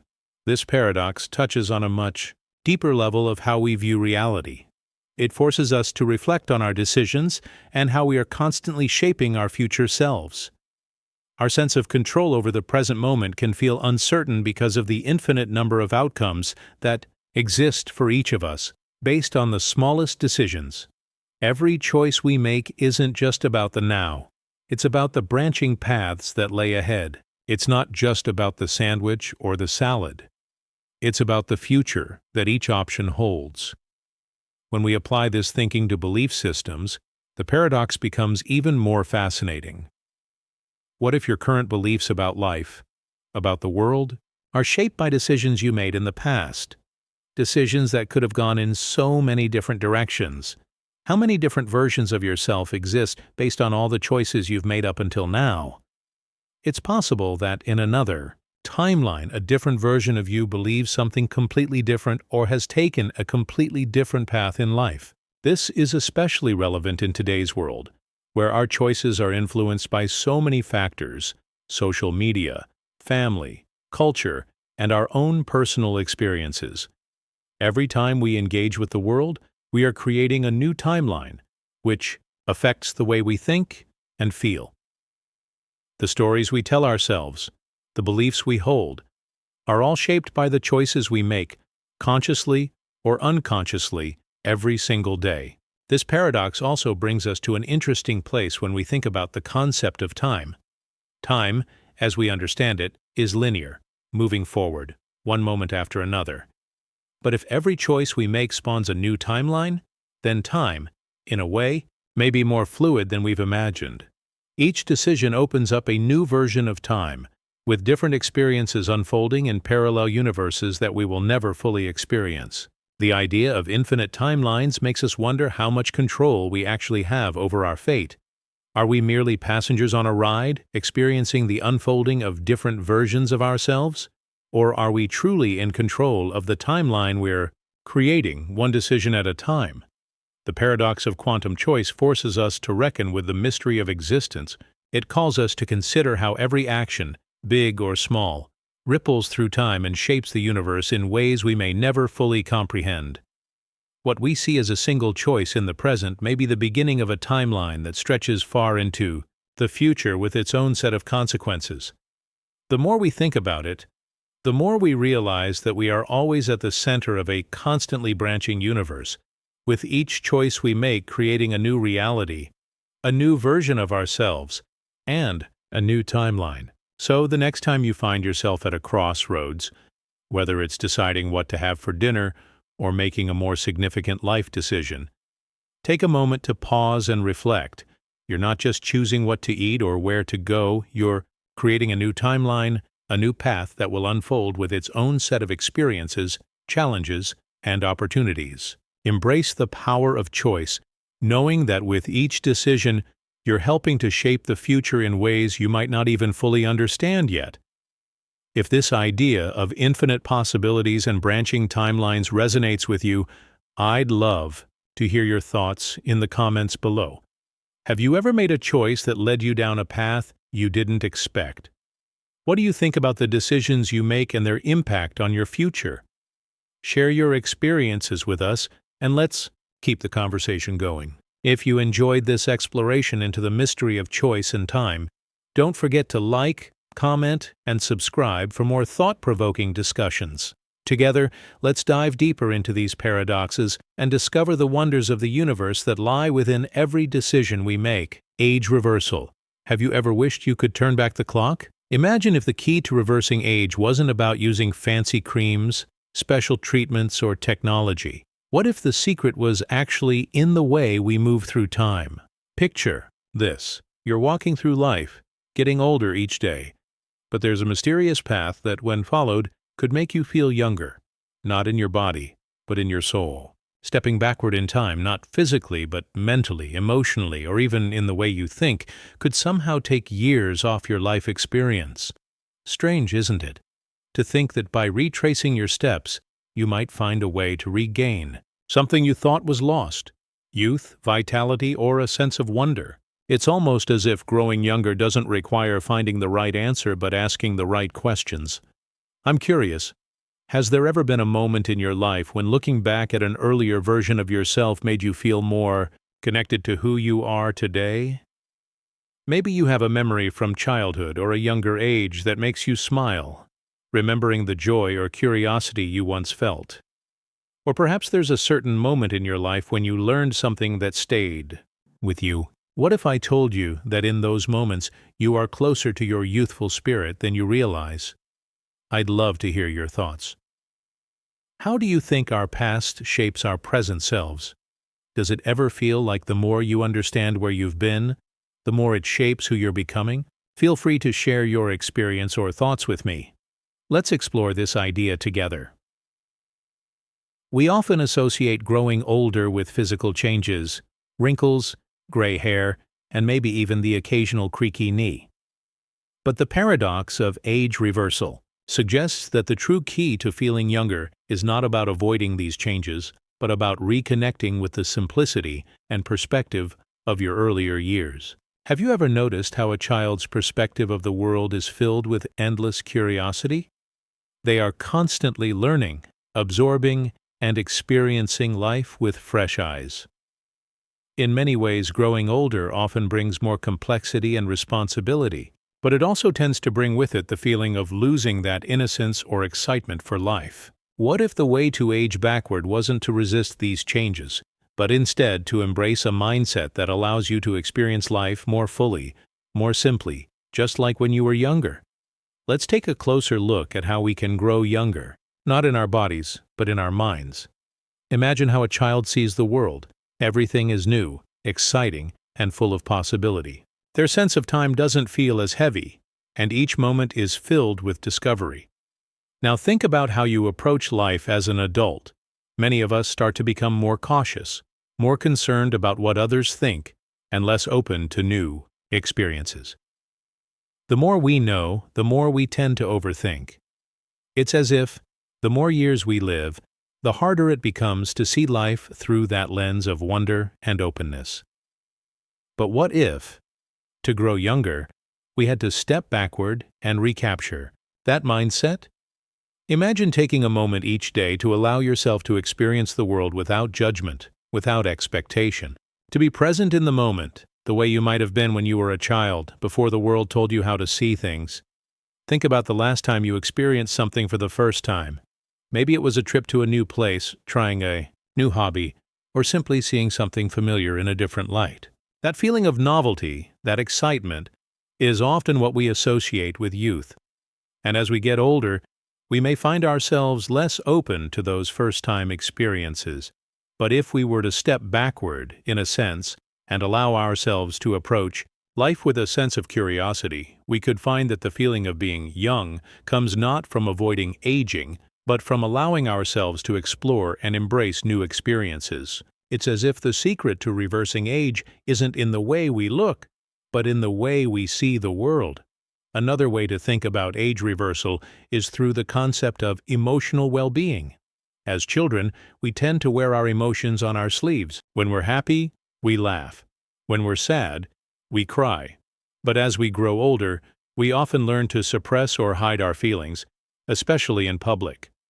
Emotional complexity increases as we age, which can create a sense of heaviness and emotional burden. Now, think about how much lighter you might feel if you allowed yourself to return to a simpler, more honest emotional state, where you could freely express yourself. This doesn't mean disregarding the responsibilities that come with adulthood, but it means finding a way to reconnect with that youthful authenticity. When we allow ourselves to embrace emotions without fear of judgment, we release the weight of the years and find a kind of freedom that makes us feel lighter and, yes, younger.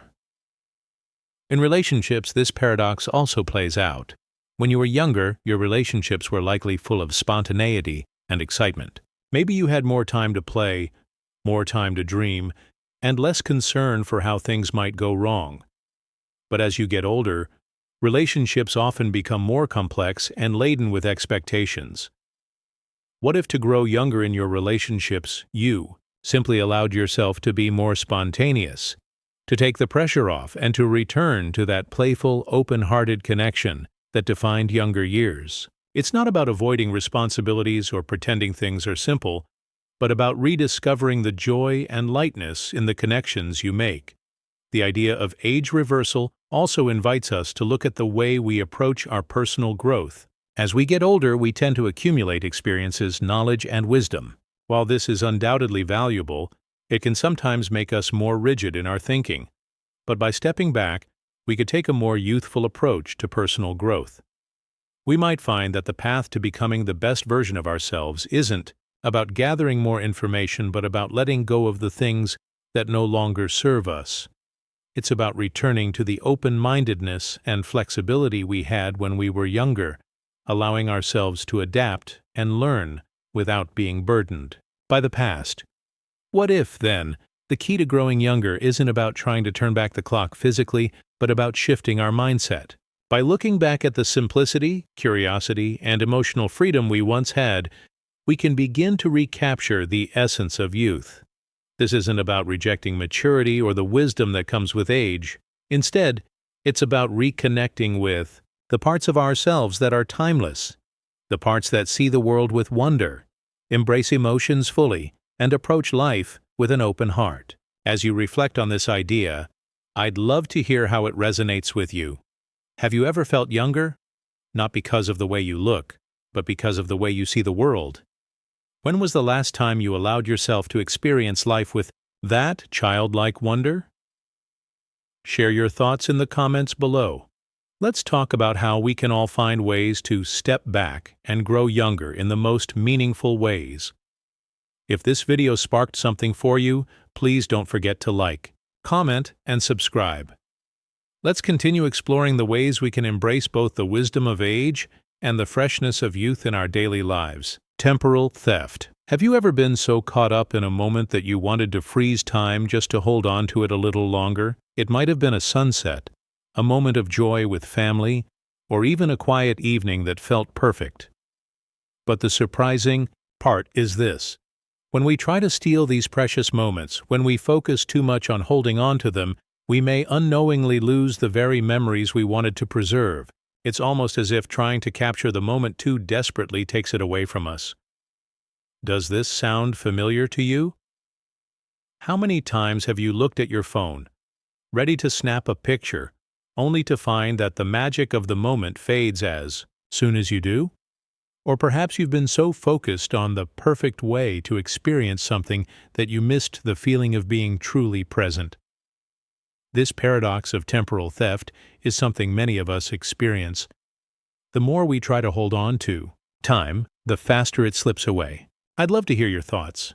Have you ever found yourself lost in trying to capture a moment, only to realize later that you forgot to really enjoy it in the first place?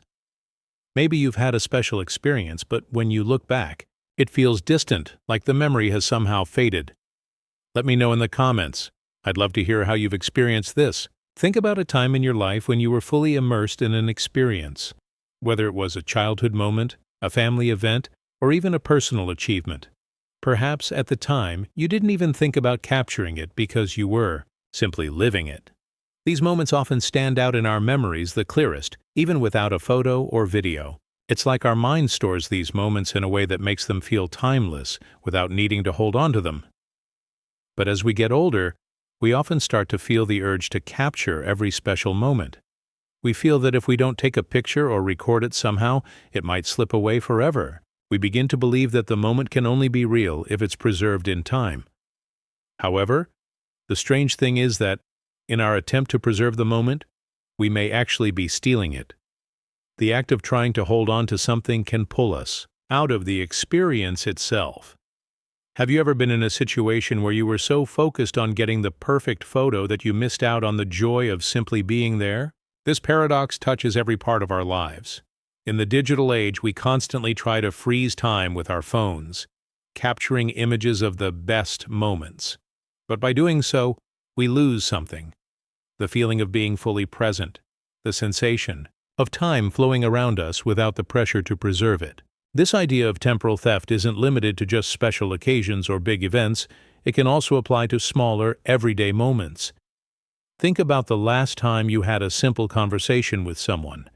Maybe you were texting them, and at the same time, You were thinking about what to say next, how they might respond, or whether you were saying the right thing. Instead of truly listening and connecting, you were distracted, trying to craft the perfect response. In doing so, you might have missed the essence of the conversation, the natural flow, the unspoken understanding that exists in real-time communication. In trying to capture the moment of connection, we often lose the real connection itself. When we focus too much on preserving time, we may also be losing out on the opportunity to experience the true essence of it. It's like trying to preserve a perfect flower by picking it and putting it in a vase. In trying to hold on to its beauty, we take it away from the natural environment where it thrived. Similarly, when we try to control and capture every moment, we remove ourselves from the experience of simply living it. The paradox is clear. The more we chase after time, the more we lose it. You may be wondering, how do we balance the desire to capture memories with the need to experience them?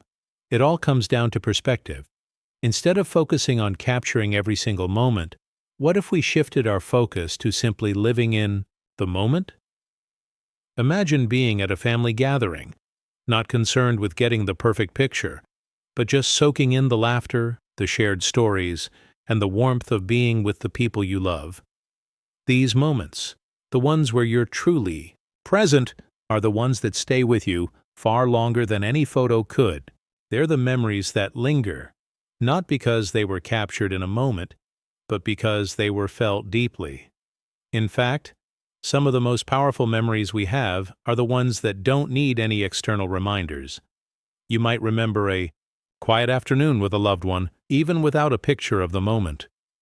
The emotions, the feelings of connection, are more powerful than any snapshot could capture. These moments become timeless because they're stored in the heart, not just in an album or on a screen. By learning to be present, we stop trying to steal moments and instead allow them to unfold naturally, free from the pressure to preserve them. This doesn't mean we stop taking photos or recording memories, but rather that we learn to let go of the need to capture everything in order to enjoy it fully. This paradox also touches on a deeper theme: the way we perceive time. Often we think of time as something we can control, something that can be saved or lost. But in reality, time is always moving, always flowing. When we try to control it by stealing moments or clinging to memories, we are fighting against its natural flow. But when we learn to let go of the need to capture every moment, we allow time to unfold in its own rhythm. We stop trying to force the present into the past and instead let it live freely. This shift in perspective can free us from the constant pressure to preserve and control time, allowing us to experience life more fully. Have you ever noticed that when you stop worrying about the passage of time, it seems to slow down? This is one of the subtle gifts that come with being present.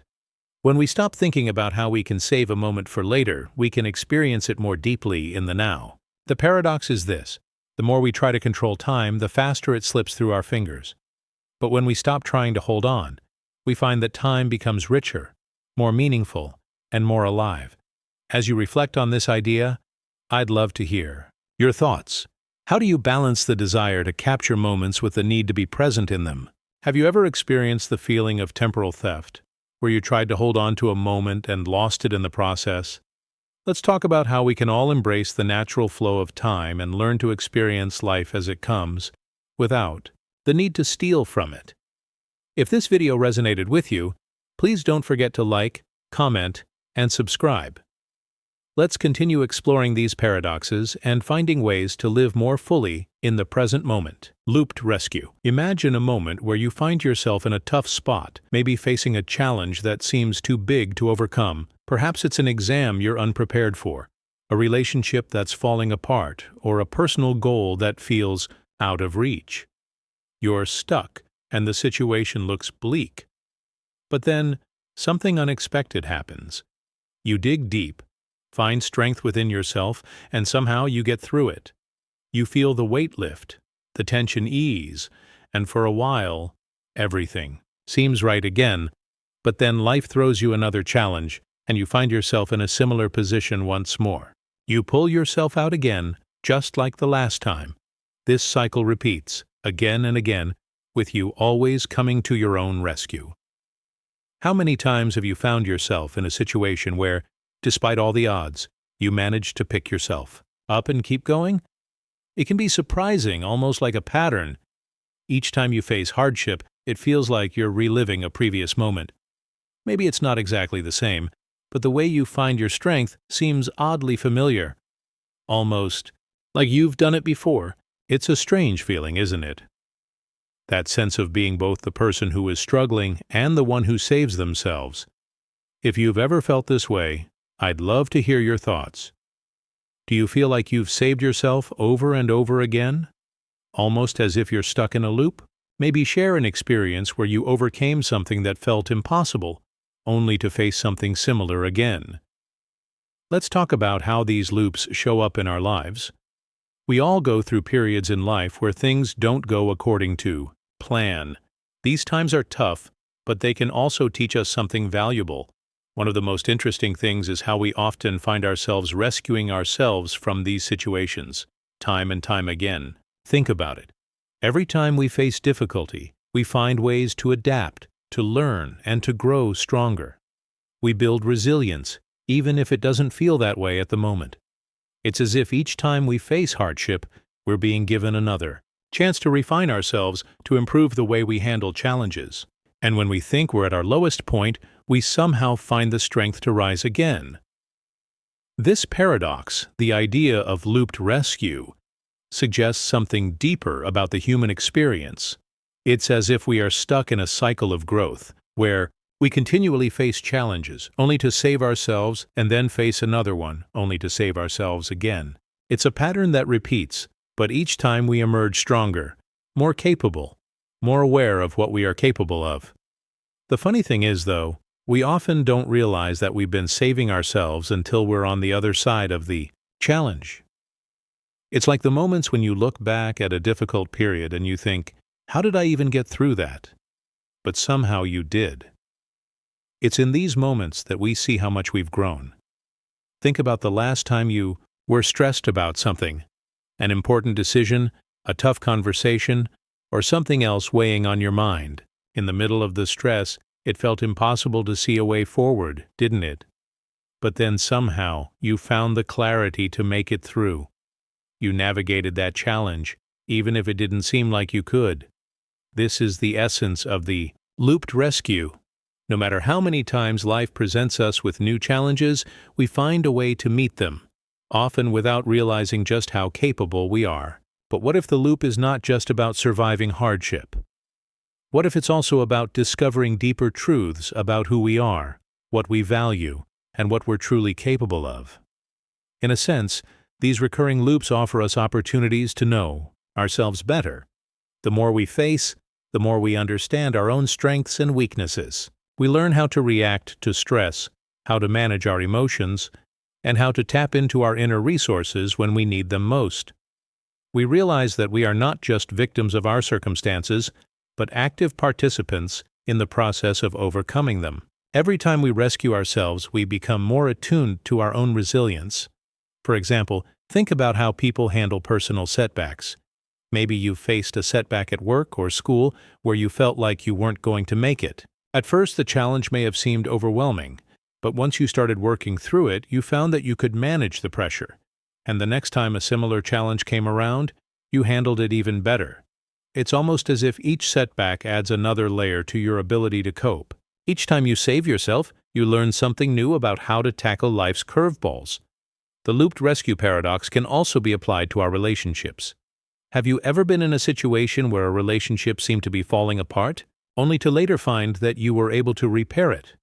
Maybe not perfectly, but well enough to move forward? And then, not long after, you face a similar situation, but you handle it with more wisdom and patience than before. Each time, you save the relationship in a way that feels familiar, as if you're drawing from a well of experiences you didn't even realize you had. It's as if every challenge in our relationships helps us refine our communication, our understanding, and our ability to handle conflict in healthier ways. This brings us to a bigger question. Why does this loop exist in the first place? Why Do we keep facing challenges that require us to rescue ourselves repeatedly? One possibility is that these loops are a fundamental part of how we grow as individuals. Every time we face something difficult, we have the chance to evolve. We get better at handling stress, understanding our emotions, and making decisions. Without these recurring challenges, we might never realize the full extent of our potential. The looped rescue could be nature's way of ensuring that we continue to grow, no matter how many times we think we've reached our limit. This paradox also invites us to think about how we define success and failure. In the loop of saving ourselves, we may see failure as an inevitable part of life, but it's not something to fear. Instead, it's a natural part of the process of growth. Each time we fail, we learn. Each time we fall, we rise. And in doing so, we find new layers of our own strength. This is the beauty of the looped rescue.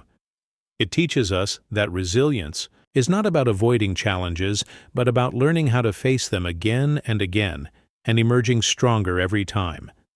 So, as you think about your own life and the times when you've had to rescue yourself, consider how these loops have shaped who you are. Have you ever felt like you were in a cycle of overcoming similar obstacles? What have you learned about yourself in the process? The next time you face a challenge, remember that it's just another loop, another opportunity to save yourself, to grow, and to learn more about your own strength. I'd love to hear your experiences. Do you feel like you're stuck in a loop of saving yourself? How have these cycles of challenges helped you grow? Please share your thoughts in the comments. And if you enjoyed this video, don't forget to like, comment, and subscribe. Let's keep exploring these paradoxes and discovering the wisdom they have to offer. Time anchor. Have you ever had a single moment in your life that felt so powerful it seemed to freeze time? A moment where everything around you faded away and you were completely present in that one experience, that one feeling? It's almost as if the entire universe pauses and you realize that within that instant, every other moment you've lived or will live is somehow connected. It's a strange sensation, isn't it? To feel that a single moment can hold the weight of your past, your future, and everything in between.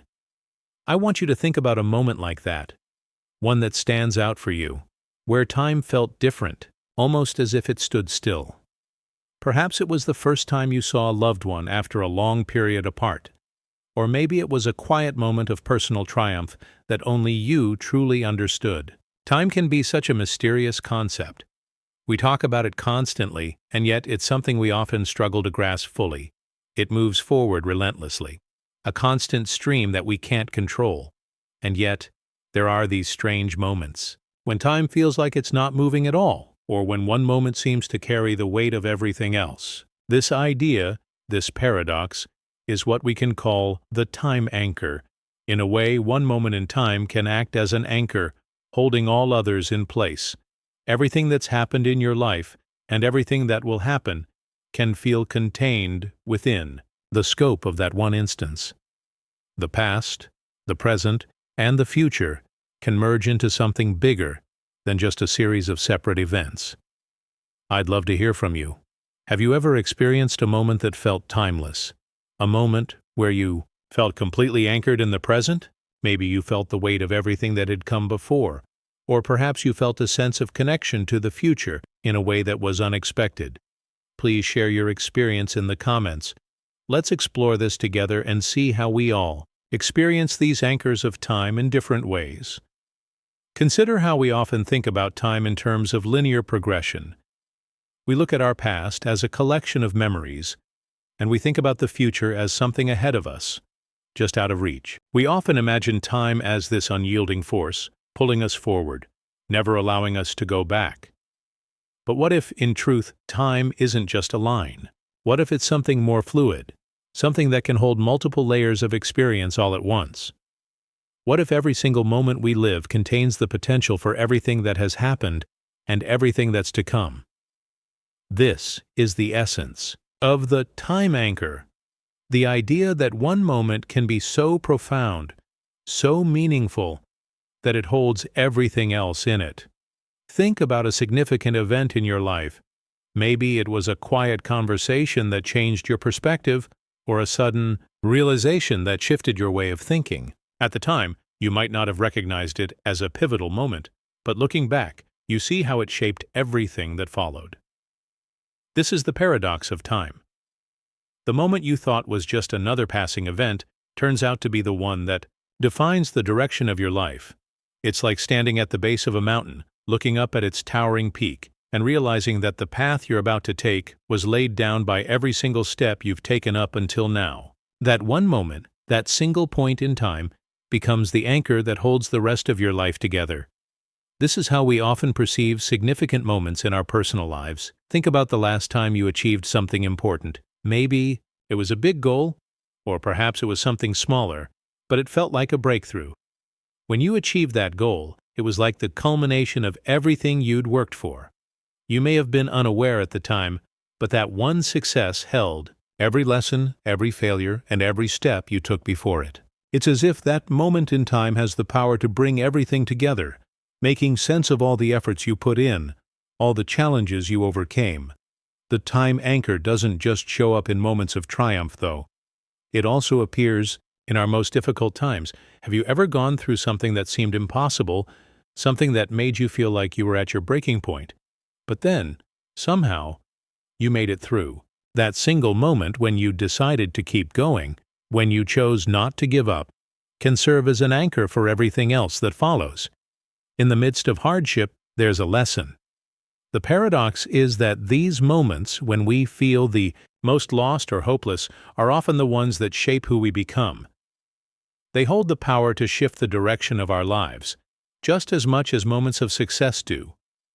This idea of time being more than just a linear progression can also extend to how we understand relationships. Think about a friendship, a love, or a family bond. There are moments in these relationships that feel like they define everything.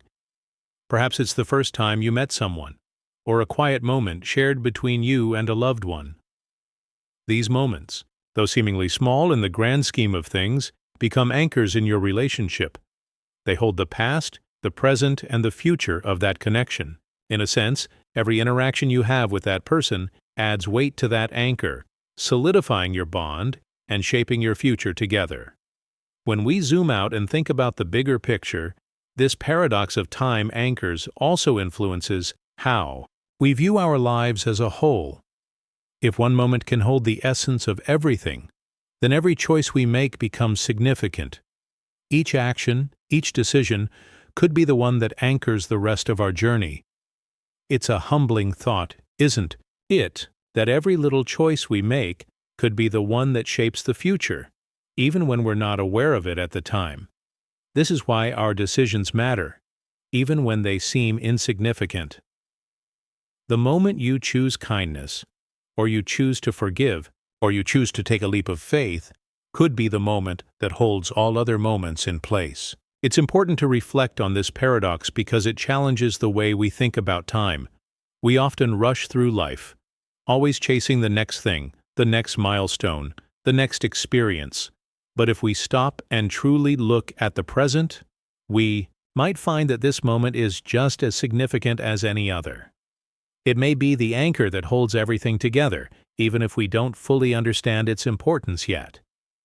In the end, Time Anchor teaches us to be mindful of the present. It shows us that every moment, no matter how small, carries the weight of everything that came before and everything that will come after.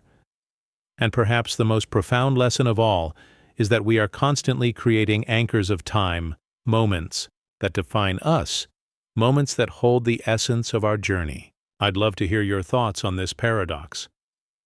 Have you ever had a moment in your life that you felt held everything else in place? How did that moment shape the rest of your experiences? Please feel free to share your thoughts in the comments below. And if you enjoyed this video, don't forget to like, comment, and subscribe. Let's keep exploring these fascinating ideas together. Chrono trap. Have you ever had a moment when it felt like time stopped and you just couldn't move past it? Maybe it was a mistake you made, a conversation that didn't go as planned, or an awkward situation you couldn't shake off. You know, the feeling You keep reliving that same second over and over again. It's as if time is playing a trick on you, trapping you in one single moment. It's frustrating, right? You try to move forward, but that 1 second keeps pulling you back. What if I told you that this feeling of being stuck in time is more common than you think, and it even has a name? Chrono trap. It's a strange experience that makes you question whether time is really moving at all, or if you're stuck in a loop of your own thoughts. I wonder if you've ever been in a situation where you couldn't stop thinking about one specific moment. Perhaps it was a big decision you had to make, or maybe it was a moment where you felt like you should have said something different. These thoughts swirl around in your mind and you can't escape them. It's almost as if you're living that second repeatedly, like a loop you can't break free from. It's like being stuck in a loop, unable to find a way out. Does this sound familiar? I bet many of us have experienced this in one way or another. It's as if that 1 second becomes frozen in time, and no matter how much we try, we can't seem to move forward. Now, I'd love to hear your experiences. Have you ever found yourself stuck in a moment like this? Perhaps it was a minor mistake, or something more significant that you couldn't stop thinking about. How did it feel?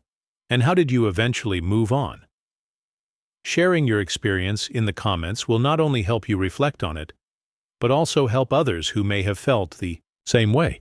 Let's come together and talk about these little traps of time and how we can all work through them. Imagine you're preparing for an important event. Perhaps it's a job interview, a presentation, or even a big family gathering. Everything seems to be going well until that one moment. Maybe you fumble your words, or maybe you miss a crucial point. All of a sudden, it feels like time slows down, and that 1 second of embarrassment becomes amplified. What happens next? You might replay that moment over and over again, finding yourself stuck in the very second where you made the mistake. It's like the rest of the world is moving on, but you're still trapped in that same loop of regret. Time, instead of helping you move past it, feels like it's frozen, holding you in place. This is where the concept of chrono trap comes in. Time, instead of being a linear flow, suddenly feels like a loop that we can't escape. We get stuck in the same moment, replaying it in our minds. Each time we think about it, it feels just as fresh as the first time, almost like we're living through it all over again. The paradox is clear. Time is moving forward, but in our minds, we can't seem to let go of that 1 second. We feel like we're stuck, unable to move past that moment and on to the next. Let's take a more relatable example. Think about an argument you had with a friend or a loved one. Maybe the disagreement was small, but afterward, you couldn't stop thinking about what you said or how they reacted. You go over the conversation in your mind, wondering if you could have said something differently. And no matter how much time passes, you keep reliving that moment. It's as if you're stuck in the past and the present is slipping away. This feeling can be exhausting, especially when we want to move forward, but our minds keep pulling us back to that single second. This paradox touches so many aspects of our lives, from personal relationships to mental health. In a way, it's as if our minds hold on to moments that have already passed, replaying them like a broken record. Our belief in the importance of every second we live makes it hard to let go of mistakes or moments of discomfort. We place so much significance on the present that when things don't go the way we want, we can't seem to move on. This is where chrono trap can become a real challenge. It's not just a matter of time passing. It's about how we perceive time and our experiences within it. Think about the impact of this paradox on mental health. When we get stuck in a single moment, it can lead to anxiety, stress, and even depression. We feel as though that moment defines us, and we start to believe that we can't move forward because we are still anchored to it. We forget that time is not just a straight line, it's full of opportunities for growth and change. But when we keep reliving the same second, we can become trapped in our own thoughts, unable to break free from the past. This can have a profound effect on our emotional well-being. Even in the world of technology and artificial intelligence, there's a connection to this paradox. Think about how algorithms track our behavior online, often showing us the same content over and over again. based on our past actions. In a way, it's like the digital world is trapping us in a chrono trap, constantly reminding us of what we've already seen, thought, or experienced. It's as if we're stuck in a loop, unable to escape the past, even in our digital interactions. So how do we break free from the chrono trap? How do we stop reliving the same second and move forward? One way is by changing how we view time and our experiences. Instead of seeing a single moment as the defining point of our journey, we can start to see it as just one piece of a larger puzzle. Every second may feel significant, but it's important to remember that time doesn't stop.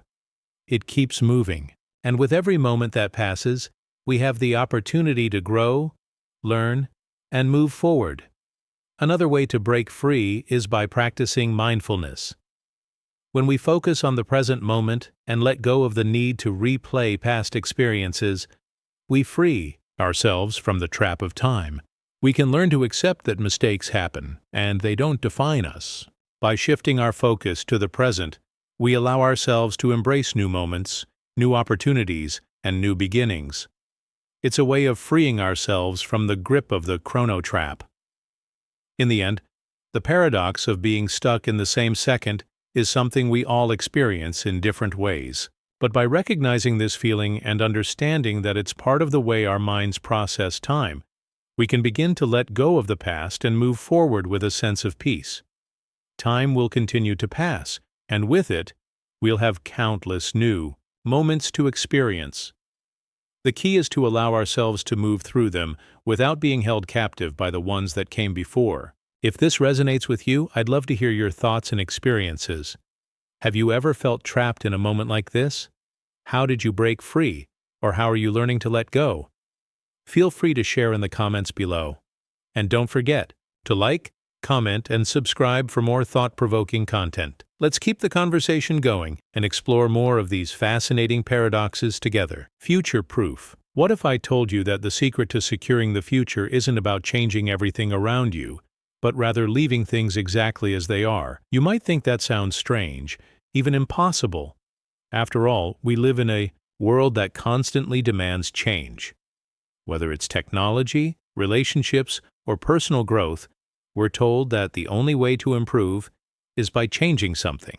But what if the true way to future-proof our lives is by learning how to preserve the things we love without disrupting their essence? Sounds like a paradox, doesn't it? How can we hold on to the past while ensuring we're ready for the future? Let me invite you to pause for a moment. Think about something in your life that you hold dear. Perhaps it's a memory, a place, or even a way of thinking. Now imagine for a moment that you could preserve it exactly as it is, without any need for modification or improvement.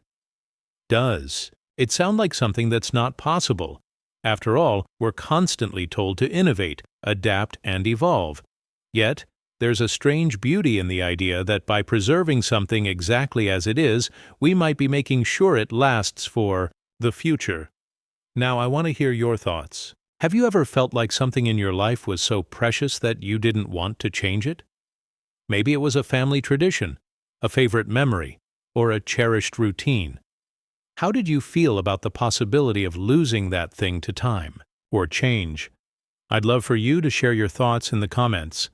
It's amazing how, despite the world around us changing constantly, there are some things we simply don't want to alter.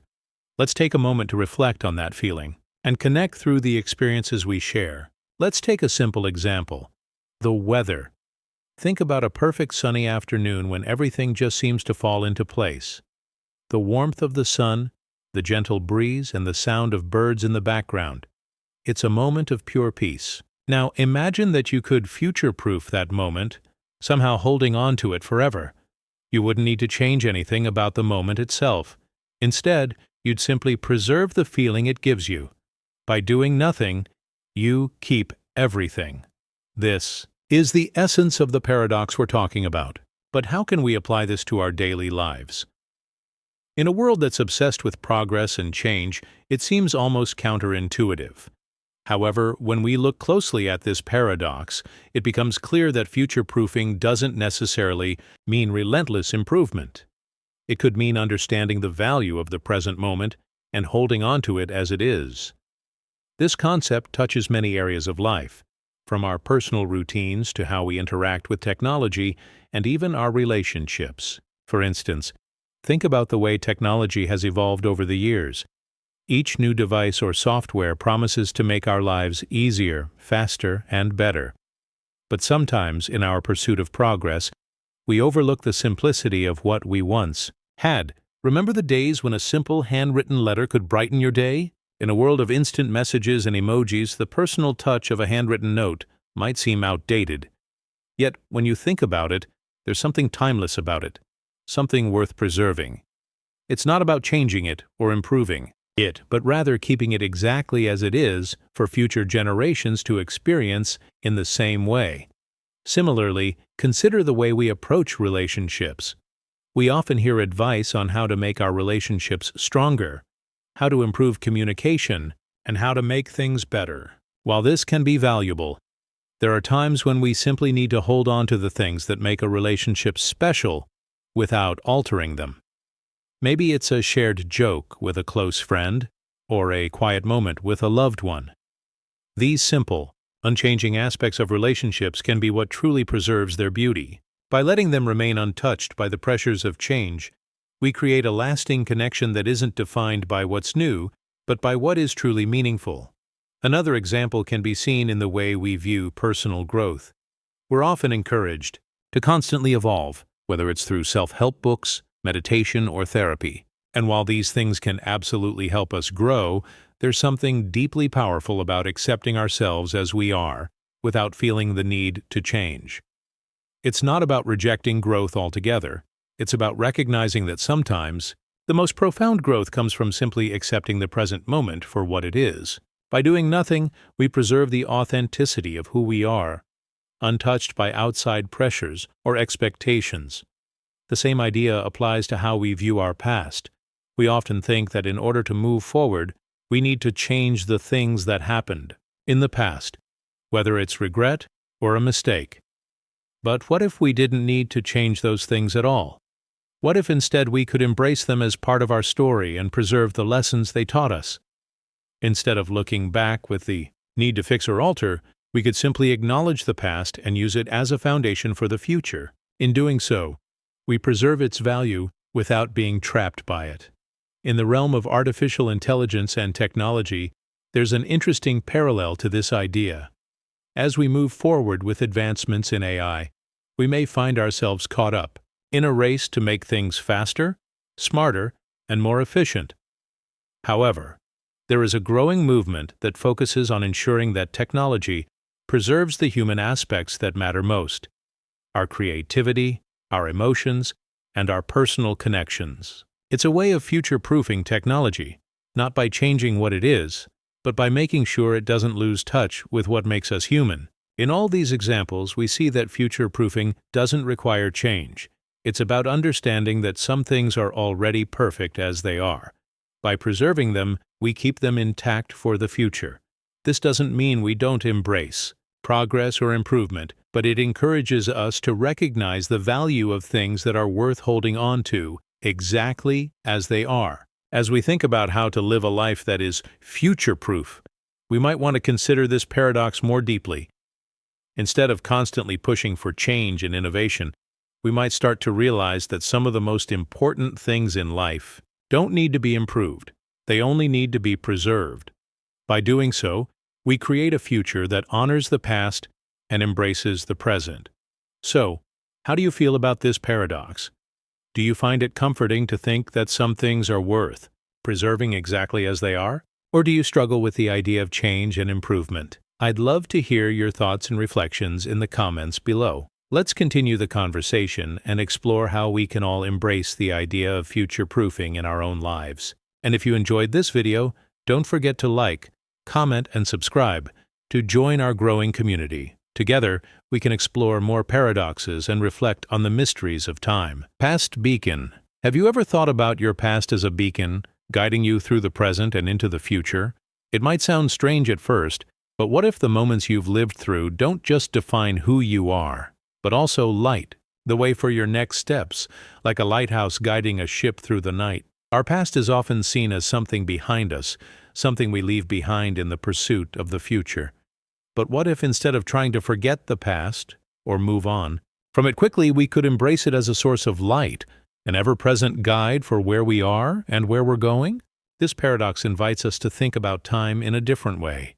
We're often taught to look forward, to think about the future, and to focus on progress. The past, in many ways, gets pushed aside, buried under the weight of all the things we need to do tomorrow.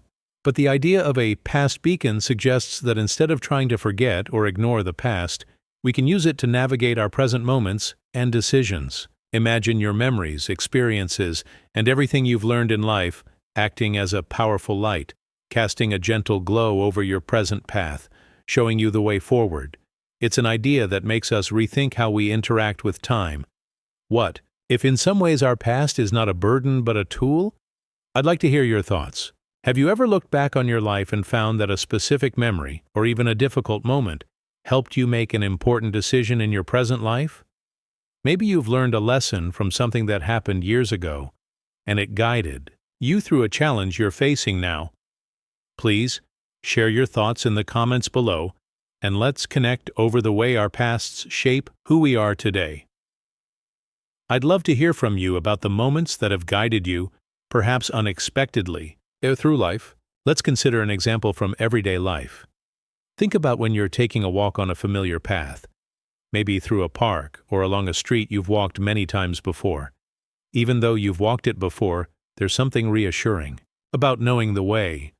Your past experience with the path helps guide you through it now. Maybe there's a tree you love to stop and admire, or a certain spot where you always pause to take a breath.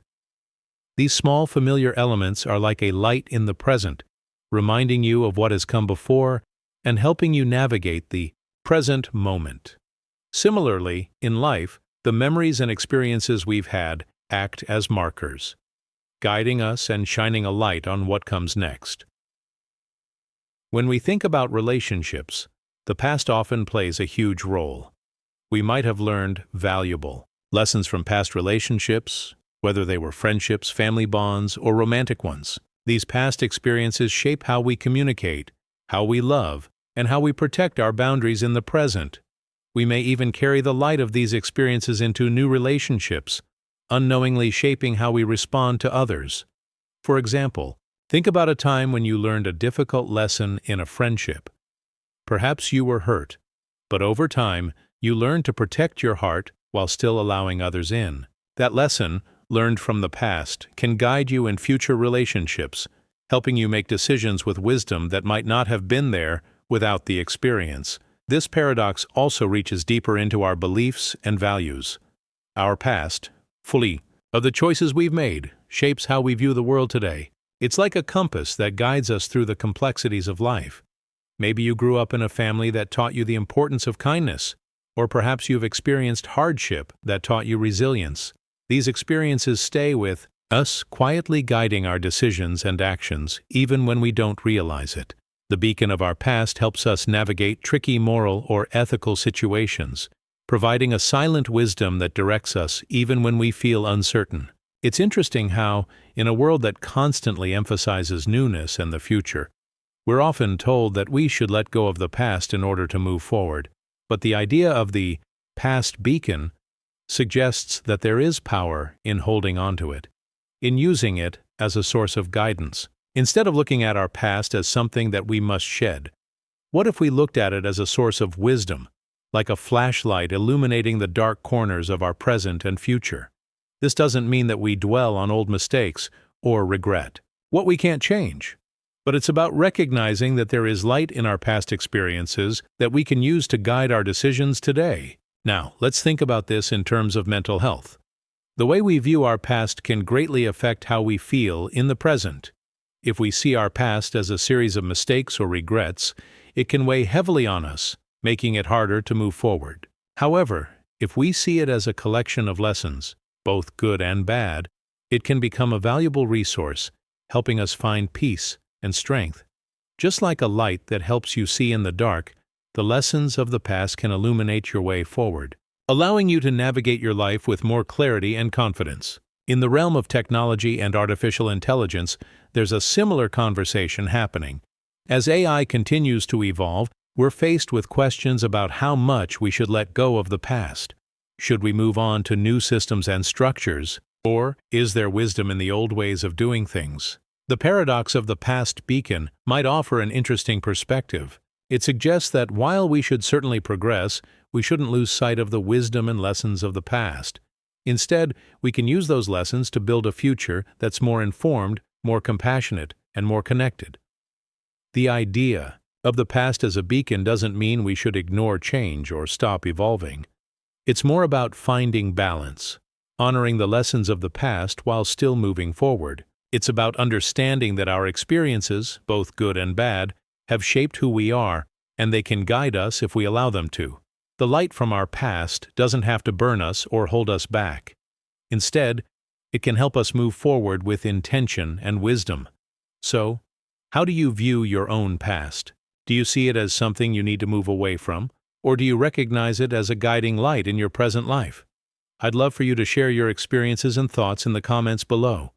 If this idea resonates with you, don't forget to like, comment, and subscribe to continue exploring more paradoxes with us. Your past might be the very thing that lights your way forward, and together, we can reflect on how it shapes our future. Temporal drift. Have you ever found yourself standing at a crossroads in your life, wondering what might have happened if you had taken a different path?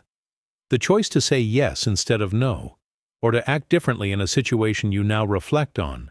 What if things had gone another way? We often think of time as a straight line, moving forward, with no way to turn back.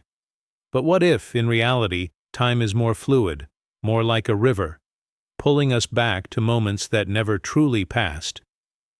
This idea might sound strange, but many of us spend a lot of our time drifting between these could-have-beens, lost in moments that are no longer ours to change. The paradox of temporal drift challenges our understanding of time, making us question, what if time isn't just a constant forward motion, but a landscape where past, present, and future can intertwine? I'm sure many of us have felt this. Drift, like floating in the in-between, uncertain of which moment to settle on. The feeling of wandering between what could have been and what is can be both calming and unsettling. Sometimes this is triggered by something simple, an old song, a familiar place, or a conversation with someone you once knew. These small sparks can bring us back to those crossroads where we didn't choose a different direction and wonder what life might look like if we had. It's easy to get lost in these moments, to let our minds wander back to a version of reality that no longer exists. Have you experienced this? Do you find yourself thinking about past decisions and wondering about the paths you didn't take? I'd love to hear about it. Please share your experiences in the comments. Let's talk about how this temporal drift shows up in our lives, whether it's triggered by a simple moment or something bigger. In everyday life, we often make decisions that seem small at the time, but they can echo through our lives in unexpected ways. Think about the choices you've made. Even something as simple as deciding whether or not to go to a particular party or event. At that moment, it feels like a minor decision, but once you look back, you realize that it changed the course of your life in ways you couldn't have predicted. Maybe you met someone at that event who became an important part of your life. Or perhaps you didn't meet someone and it created space for something else to happen. In these moments, we experience what feels like temporal drift. The decision to take a different step in time has created a ripple effect, and we are left wondering about the could-have-beens. These thoughts don't always bring clarity. They sometimes leave us adrift, unsure of what could have been, if we had chosen differently. Let's take a simple example from the everyday. Think about a time when you didn't get the job you wanted, or when you missed an opportunity to move to a new city or country. At first, you might have been disappointed or upset, but over time you start to reflect on it. You think about how that rejection led to other opportunities, or how staying in one place led to meeting new people, starting new relationships, or discovering new passions. Still, there are moments when you catch yourself drifting back to that what could have been moment. What if you had gotten that job? What if you had moved away? What if life had taken a different turn? This is the essence of temporal drift. You can't go back, but your mind pulls you there, to those moments where things could have unfolded differently. This paradox touches deeply on our beliefs and our understanding of time. We often tell ourselves that the past is behind us and that the future lies ahead. But in reality, the present moment is constantly shaped by what has already happened, and we are always shaped by the future we imagine. When we drift between could-have-beens, we are not just revisiting old memories. We are questioning the very nature of choice. In these moments, we realize that life is not just a series of straight-line events, but a complex web where each choice leads us to a new set of possibilities, some of which are lost to time. And yet, in our minds, we can return to these lost possibilities, wondering what might have been different. It's easy to fall into the trap of feeling regret or even nostalgia during these moments. We might think that by drifting back, we can find answers or clarity. But what if this wandering between timelines is not something to be avoided, but something to embrace? Perhaps rather than getting stuck in regret, we can learn to view these moments as part of our growth, as opportunities to reflect on how far we've come and how much we've learned along the way. Every choice we make leads us down a different path, and while we can't change the past, we can change how we view it and use those reflections to move forward. This paradox also touches on our mental health. The constant drift between what could have been and what is can sometimes feel overwhelming. It's easy to get stuck in this space, replaying old decisions and wondering what the outcomes might have been if we had acted differently. But the key is not to stay there for too long. Instead, we can acknowledge these feelings, honor them for what they are, but then gently guide ourselves back to the present. By doing so, we free ourselves from the weight of the past and allow ourselves to be present in the now. Sometimes, the best way to navigate this drift is to simply accept that life doesn't always go as planned, and that's okay. What matters is how we respond to the present moment and the choices we make today. Let's also consider how this paradox applies to our relationships. How many times have we wondered what a relationship would have been like if we had acted differently, said something else, or made another choice? The drifting between could-have-beens can be especially strong in matters of the heart. We might find ourselves questioning whether a friendship or a romantic relationship could have worked out differently if we had been more patient, more understanding, or just made a different decision at a key moment. But just like with other aspects of life, we can't go back and change the past. Instead, we can reflect on what those relationships taught us and how they helped shape who we are today. By doing so, we shift our focus from regret to growth, allowing us to move forward with more wisdom. The role of technology and artificial intelligence in this paradox is also fascinating. As AI continues to evolve, there's a growing conversation about the potential to create simulations or alternate realities. What if we could revisit moments in our lives, exploring different paths and outcomes? This might sound like science fiction, but it taps into our innate desire to explore the what-ifs of our lives. However, it also brings up a powerful reminder. No matter how much we might wish to return to those moments, the beauty of life lies in its unpredictability and its constant forward movement. Instead of clinging to the could-have-beens, we might choose to embrace the mystery of what is yet to come. As you reflect on this, I invite you to share your thoughts. Have you experienced these moments of temporal drift, where you found yourself wandering between past decisions and wondering about their outcomes? What has helped you find peace with the past and focus on the present? I'd love to hear from you in the comments below. If this video resonates with you, don't forget to like, share, and subscribe so we can continue to explore the paradoxes of life together. Causal paradox. Imagine this. You're standing at a crossroads, and as you look around, you realize that every choice you've made, every experience you've had, has led you to this exact moment. You can trace back your life and see the threads that connected each step, each decision, to the person you are now. It's a simple thought, but one that holds a deeper, almost mysterious truth. What if one of those threads, one small choice, one random event, was different? What if that moment didn't happen, or it happened in an entirely different way? Could you still be the person you are today? The concept of the causal paradox invites us to explore this very question. What if the very link that shaped us, the one that brought us into being, was broken or altered? Could we still exist, or would everything be completely different? This paradox feels both confusing and strangely fascinating.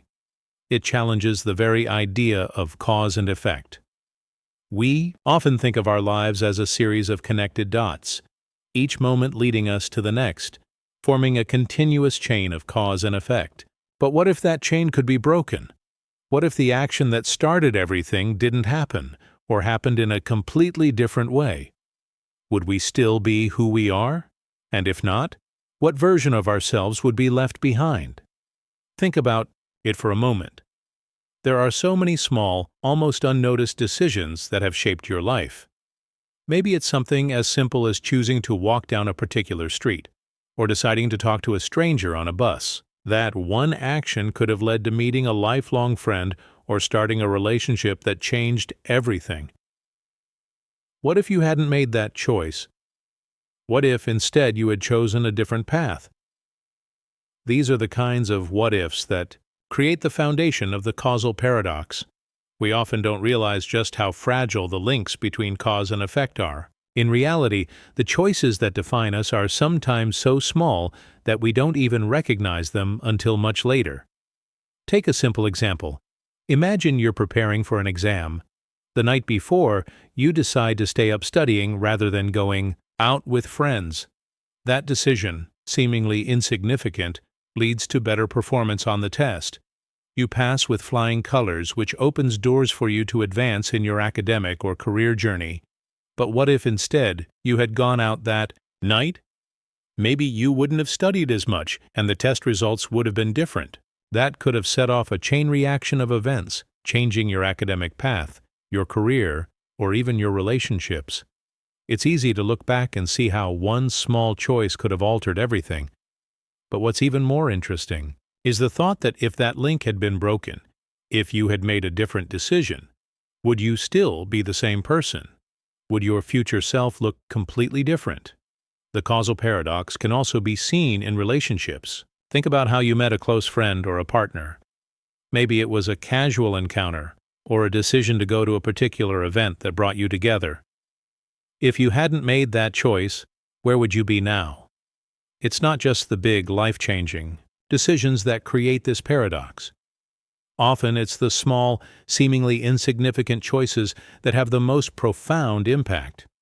Perhaps you didn't talk to someone when you had the chance, or you didn't take a certain job offer. These missed opportunities can feel like broken links in your life's chain, and we're left wondering how they would have shaped us if they hadn't been broken. This paradox also brings up deeper questions about identity and the self. We define who we are by the experiences we've had, the choices we've made, and the people we've met along the way. But what happens when those links are broken or changed? Who are we without them? The very essence of our identity is built on these connections, these causal links. But if one of them were altered, how much of our sense of self would be left intact? Would we still be the same person, or would we be someone completely different? These are questions that can make us stop and reflect on the nature of who we are, how we got here, and where we are going. At a larger scale, this paradox can be applied to history itself. If one moment in history had turned out differently, if a leader had made a different decision or a war had been avoided, how would the world be different today?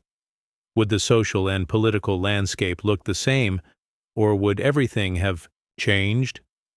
We look at the past and see it as a series of connected events, but the causal paradox suggests that breaking one of those links could lead to an entirely different reality. This idea can feel overwhelming, but it's also thought-provoking. It forces us to reconsider our understanding of time, history, and the way the world works. If the smallest choice can have such a huge impact on our individual lives, just imagine how much impact one moment in history could have on the entire world. This paradox also touches on our beliefs about fate and free will. If one link in the chain of our life is broken, does it mean we were never meant to be who we are? Or does it mean we were simply given the freedom to shape our own destiny, one choice at a time? The causal paradox pushes us to think about the role of fate in our lives, and whether our actions are truly our own or whether they are the result of a series of predetermined events. It's easy to feel like our lives are guided by some unseen force, but the more we explore this paradox, the more we realize how much power we have in shaping our own reality. Every choice, no matter how small, contributes to the person we become. And yet, at the same time, every choice is part of a larger, interconnected web of events that we may never fully understand. The causal paradox also has profound implications for mental health. Many of us wrestle with regret or guilt about past decisions. We wonder what would have happened if we had made different choices, and those thoughts can sometimes leave us stuck in the past. It's easy to get lost in the what-ifs, but the key to moving forward is recognizing that those moments are part of our journey. The broken links in our lives, the choices we didn't make, are not mistakes. They are simply part of what makes us who we are today. Rather than seeing them as failures, we can see them as opportunities for growth, learning, and self-discovery. Now, I'd love to hear from you. Have you ever experienced a moment when a small decision led to a huge change in your life? Have you ever wondered how things might have turned out if you had made a different choice? Share your thoughts in the comments below. I'd love to hear your stories and reflections. If this video resonated with you, don't forget to like, share, and subscribe. Let's continue to explore these fascinating paradoxes of life together. Age paradox. Imagine for a moment that you could somehow meet your younger self. What if, in some strange twist of fate, your younger version of you had learned things that you, as the older version, hadn't figured out yet? It's a wild thought, isn't it? The very person you were, perhaps just a few years ago, could be the one to teach you lessons that seem brand new and completely surprising. The idea of the age paradox challenges everything we think we know about time, experience, and growth. What if, in a strange way, the younger you could teach the older you something vital? This paradox flips the typical idea of experience and wisdom on its head, suggesting that the lessons we learn over time may not always be as straightforward as we think. At first glance, we think of growing older as gaining wisdom. The more years we live, the more experiences we collect, and in theory, this should make us wiser. We gain insights from our failures, learn from our successes, and understand the world a little more clearly. But what if, in some cases, it's not just the older version of us that has all the answers? What if, in some hidden corner of time, the younger version of us already understood something fundamental that we lost as we grew older? It's a paradox that questions the very flow of time, suggesting that in some strange way, our younger selves might actually hold the answers that our older selves need. Let's think about this in a simple, everyday situation. Remember when you were younger, perhaps in your teenage years? Many of us had a sense of freedom, of living in the moment, that we might have lost as we grew older. When we were younger, we were often more spontaneous, less weighed down by the worries of adulthood. We made decisions based on what felt right, in the moment, trusting our instincts without second-guessing ourselves. Over time, as we grew older, we may have become more cautious, more hesitant. The world became more complicated, and we learned to overthink things. But what if the younger version of us, the one who was free of all those adult worries, was actually more in tune with the natural flow of life? What if that younger version of you knew how to embrace the present moment more fully, something you've now forgotten with the passage of time? This is where the age paradox comes into play. It asks us to think about whether we are, in fact, learning as we age, or if we are sometimes unlearning the wisdom we once had. For example, let's consider a situation we all go through: the stress of exams. When we're young, preparing for an exam can feel overwhelming.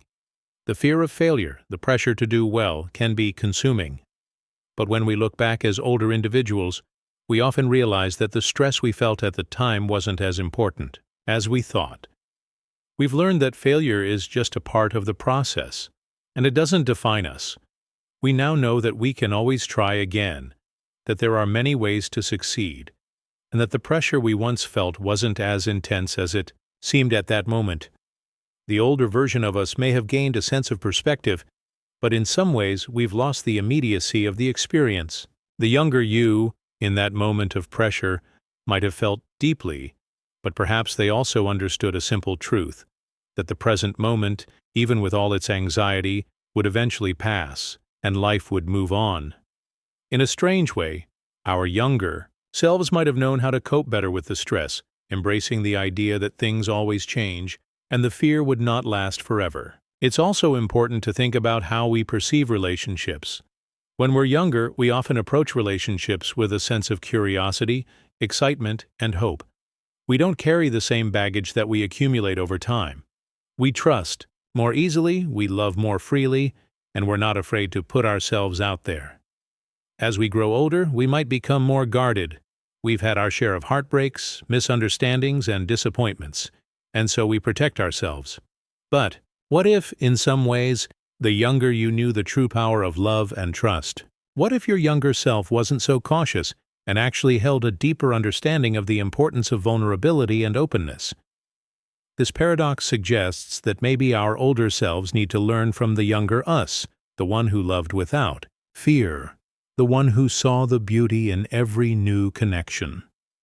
Perhaps the wisdom of our younger selves isn't about knowing more facts, but about embracing life more fully, without the weight of past experiences. There's also a psychological angle to the age paradox. As we get older, we develop coping mechanisms to deal with stress, disappointment, and loss. We learn how to protect ourselves from hurt, but sometimes these mechanisms also create barriers between us and our true feelings. We start to hide behind a wall of defense, convincing ourselves that we are mature or wise enough to handle everything. But in doing so, we might miss out on the rawness of life, the joy, the pain, the spontaneity that our younger selves embraced so fully. The younger you might have understood that it's okay to feel, to let your guard down, and to experience life in its full spectrum. That fearless, unguarded approach to life is something we often lose as we grow older, but perhaps it's something we need to rediscover. What about the choices we make? As we grow older, we often become more risk-averse. We weigh our options, carefully consider the consequences, and sometimes we avoid taking chances because we're afraid of failure. But when we were younger, we might have been more willing to take risks, to try new things without overthinking. The age paradox asks us to consider whether, in our desire for safety and security, we've lost the adventurous spirit that once made life so vibrant. The younger version of ourselves might have understood the value of taking chances, of embracing uncertainty, and of learning from the process rather than just focusing on the outcome. The older you may have more wisdom, but the younger you might have had the courage to take the leap. As we reflect on this paradox, it becomes clear that the relationship between the younger you and the older you is not a one-way street. Both versions of yourself have wisdom to offer, and both have something to teach. The younger you brings a sense of freedom, spontaneity, and joy that the older you may have forgotten. Meanwhile, the older you bring a sense of perspective, calm, and understanding that the younger you didn't yet possess. Together, they create a fuller picture of who you are and how you can continue to grow. I'd love to hear your thoughts on this. Have you ever looked back at your younger self and realized that there were things they knew that you've forgotten over time? How have your experiences shaped you, and how might your younger version of yourself have approached life differently? Please share your thoughts in the comments below. If you found this video thought-provoking, don't forget to like, share, and subscribe to continue exploring these fascinating paradoxes together. Time ripple. Have you ever noticed how the smallest actions can lead to unexpected changes, rippling outwards in ways you never imagined?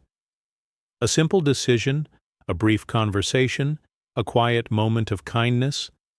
These seemingly minor acts can spark reactions far beyond what we expect. Time, like water, flows in unpredictable ways. A small ripple can become a wave, and what feels insignificant in the moment might grow into something much larger. Imagine this: You smile at a stranger on a busy street. That smile, which feels like a simple gesture, could be the one thing that makes their day a little better. In turn, they might smile at someone else, and so on, creating a ripple effect. Something so small, yet so powerful. This is the paradox of time, a gentle reminder that every action, no matter how small, sends out a wave through the world, altering the course of events in ways we might never see. Take a moment to think about the choices you make every day. When you wake up in the morning, you make countless decisions: what to wear, what to eat, how to start your day. Some of these decisions might feel routine, almost automatic. You might not even think much about them. Yet, those small decisions shape the direction of your day, and in turn, your life. It's not always the big dramatic moments that define us. Often, it's the little things. The way you speak to a loved one, the way you respond to a challenge, the way you interact with the world, it all creates subtle ripples. A word of encouragement you offer someone could be the turning point in their day. Maybe you don't even realize it at the time, but in some quiet way, you've changed the course of their path, even if just for a moment. This ripple effect of time isn't just limited to our interactions with others. It can also affect our own lives in profound ways. Think about how you learned something new, maybe years ago, that now influences your thoughts, decisions, or behavior. A book you read, a conversation you had, or a lesson you learned at school. It may have seemed insignificant back then, but now it feels like an anchor, shaping how you view the world. Time ripples are a subtle force, and their impact is not always immediate or visible, but over time, they build layer upon layer, and they eventually shape our future in ways we can't fully comprehend. It's not just about positive actions either. Even our negative experiences, the times we feel frustrated or discouraged, send ripples into the future. A moment of anger or sadness might not just pass through us. It could affect how we react in similar situations in the future. It might change the way we relate to others, the way we see ourselves, or the way we approach new challenges. Our emotions, our choices, and our reactions all create small waves that extend through time, shaping us in ways we don't always recognize. And sometimes the small things we don't notice, the way we handle a minor inconvenience, the way we treat ourselves on a bad day, can become the things we look back on and realize made a significant difference in our journey. Think about relationships. A simple gesture like remembering someone's birthday can strengthen a connection. A brief conversation, maybe just a few minutes long, can deepen your understanding of someone else's life or experiences. At that moment, it might seem like nothing special, but over time, it builds trust, it builds friendship, and it builds something lasting. These tiny moments of connection ripple through time, growing and evolving into something much larger than the initial act. On the other hand, a small disagreement, a miscommunication, or even a moment of silence can also send ripples. These little moments, even if not given much thought at the time, can affect how people perceive each other, how they feel, and how they behave in the future.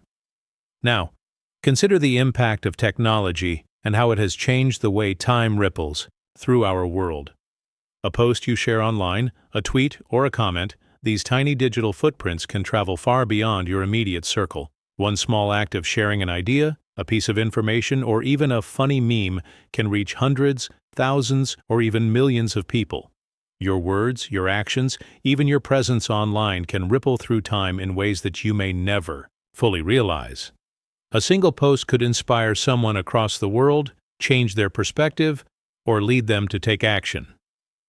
The internet has amplified the ripple effect, creating a vast network of interconnected moments that spread farther and faster than ever before.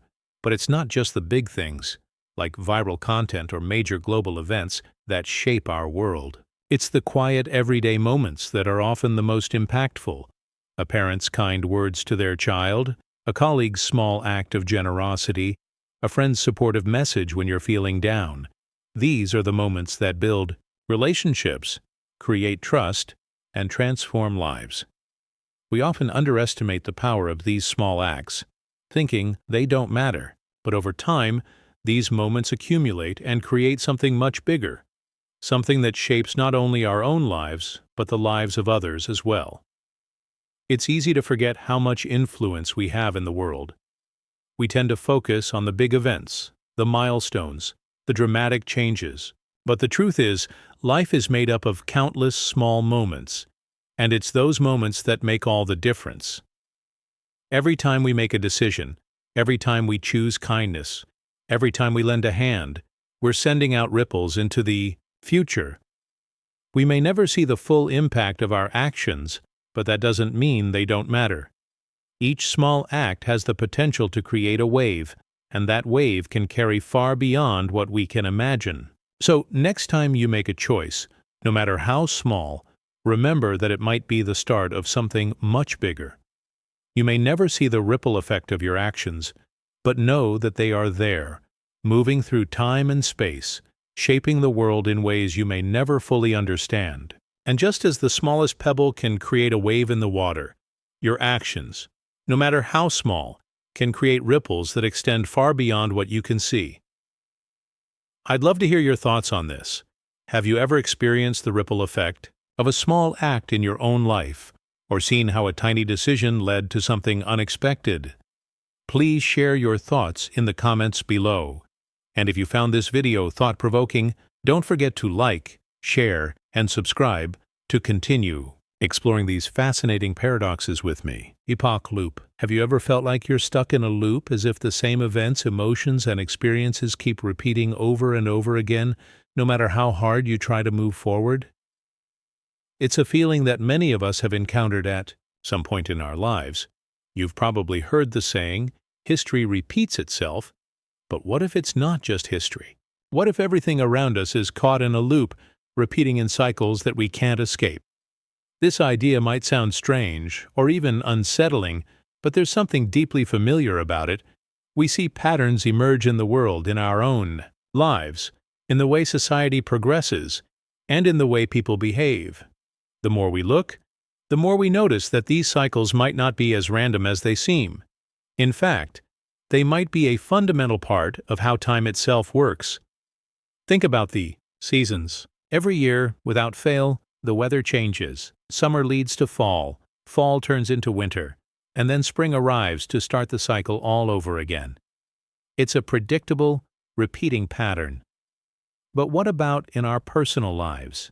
Have you ever noticed how certain events seem to happen again and again? Maybe you've gone through a tough breakup and thought, "I'll never fall for someone like that again," only to find yourself in a similar situation a few months later. Or perhaps you faced a particular challenge at work or in your studies, only to face it again in the future, feeling as though you've learned nothing. These moments, where we feel like we're trapped in a loop, aren't just coincidences. They're echoes of history, repeating itself in ways that we might not even realize. It's not just personal experiences where we see this pattern. Look at society. We have conflicts that seem to resurface over and over, whether it's political struggles, social movements, or debates over values. It can feel like we're stuck in a never-ending cycle, repeating the same arguments and mistakes, with no real progress. Wars, revolutions, and societal shifts seem to follow similar patterns throughout history, as if we're constantly caught in a loop of conflict and resolution. Even in the most advanced societies, it often feels like we're facing the same issues our ancestors did, only with a different context or technology. This concept of an epoch loop isn't just about global or historical events. It's deeply personal as well. In relationships, we often find ourselves making the same mistakes, encountering similar types of people, or experiencing the same emotional patterns. Think about how often we hear people say, "I always end up with the same type of partner," or "I keep falling into the same toxic situation." It's almost like the universe is pushing us back into the same patterns, forcing us to repeat certain lessons until we truly understand them. The cycle may feel frustrating, but it also serves as a reminder that there are things we need to learn, and only by confronting them can we break free from the loop. Now, consider the way language and culture work. Have you ever heard the phrase, history is written by the victors. This idea suggests that the way we understand our past is shaped by those who hold power. Over time, history can be rewritten, forgotten, or distorted. But even then, certain patterns of behavior and belief persist, creating a loop where we continuously repeat the same historical narratives, even if we don't fully understand them. Language itself is cyclical. Words and phrases evolve, but their meanings often revert to old interpretations. Beliefs and traditions, too, get passed down from generation to generation, influencing our actions and decisions. In this sense, we're not just living in the present, we're also living in the echoes of the past, repeating the stories and lessons that have been handed down to us. In our daily lives, these cycles can feel even more personal. Think about the way we set goals. How often do we make New Year's resolutions only to forget about them by February? Or how many times have we promised ourselves that we'll change our habits or our routines only to find ourselves falling back into old patterns? It's almost like time itself is coaxing us back into the same familiar behaviors. But is this necessarily a bad thing? Maybe these loops aren't about failure. Maybe they're opportunities for growth. Each time we revisit an old challenge, we have the chance to approach it with new understanding, new skills, and new perspectives. We may not be able to escape the loop entirely, but we can change how we experience it, allowing us to evolve within the repetition. Take a moment and think about a recent event in your life. Maybe it was a conversation with a friend, a decision at work, or a personal realization. Now ask yourself, has this situation happened before, in some form or another? Have you encountered this type of challenge or joy in the past, only for it to come around again? If you're paying close attention, you might start to see the patterns, the small echoes of the past that guide your present. These aren't just coincidences, they're part of the cycle of life, part of the rhythm that drives our journey through time. The idea of the epoch loop also ties into our understanding of mental health. Many people find themselves caught in repetitive thought patterns, unable to break free from cycles of anxiety, depression, or self-doubt. These mental loops can feel like an endless cycle, where every time you try to break free, you're drawn back in. But just like with any repeating cycle, the key to breaking free is not to fight against it, but to understand it. By recognizing the loop, by acknowledging the patterns, we can begin to make conscious choices that alter the course of our journey. It's not about avoiding repetition. It's about learning to navigate it with awareness and compassion for ourselves. When we step back and reflect on this idea of time as a repeating cycle, we might begin to see it in a different light. The fact that history, personal experiences, and even our thoughts seem to repeat themselves may not be as frustrating as it first seems. Perhaps it's an invitation to learn, to grow, and to evolve within the patterns that shape our lives. Each repetition might bring us closer to understanding, closer to breaking free, or closer to seeing the beauty in the cycle itself. What do you think about this idea of history and personal experiences repeating in cycles? Have you ever felt like you're stuck in a loop, or have you noticed certain patterns emerging in your life? Share your thoughts and experiences in the comments below. I'd love to hear how you perceive this paradox in your own journey.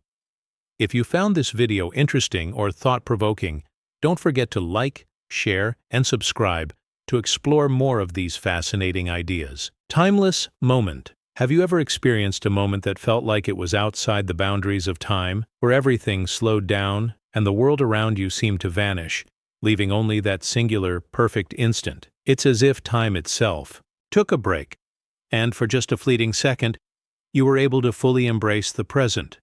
You may have noticed this when looking at a beautiful sunset, listening to a song that deeply resonates with you, or even while spending a peaceful moment with a loved one. Time seems to lose its grip on you, and you're left suspended in a perfect, timeless moment.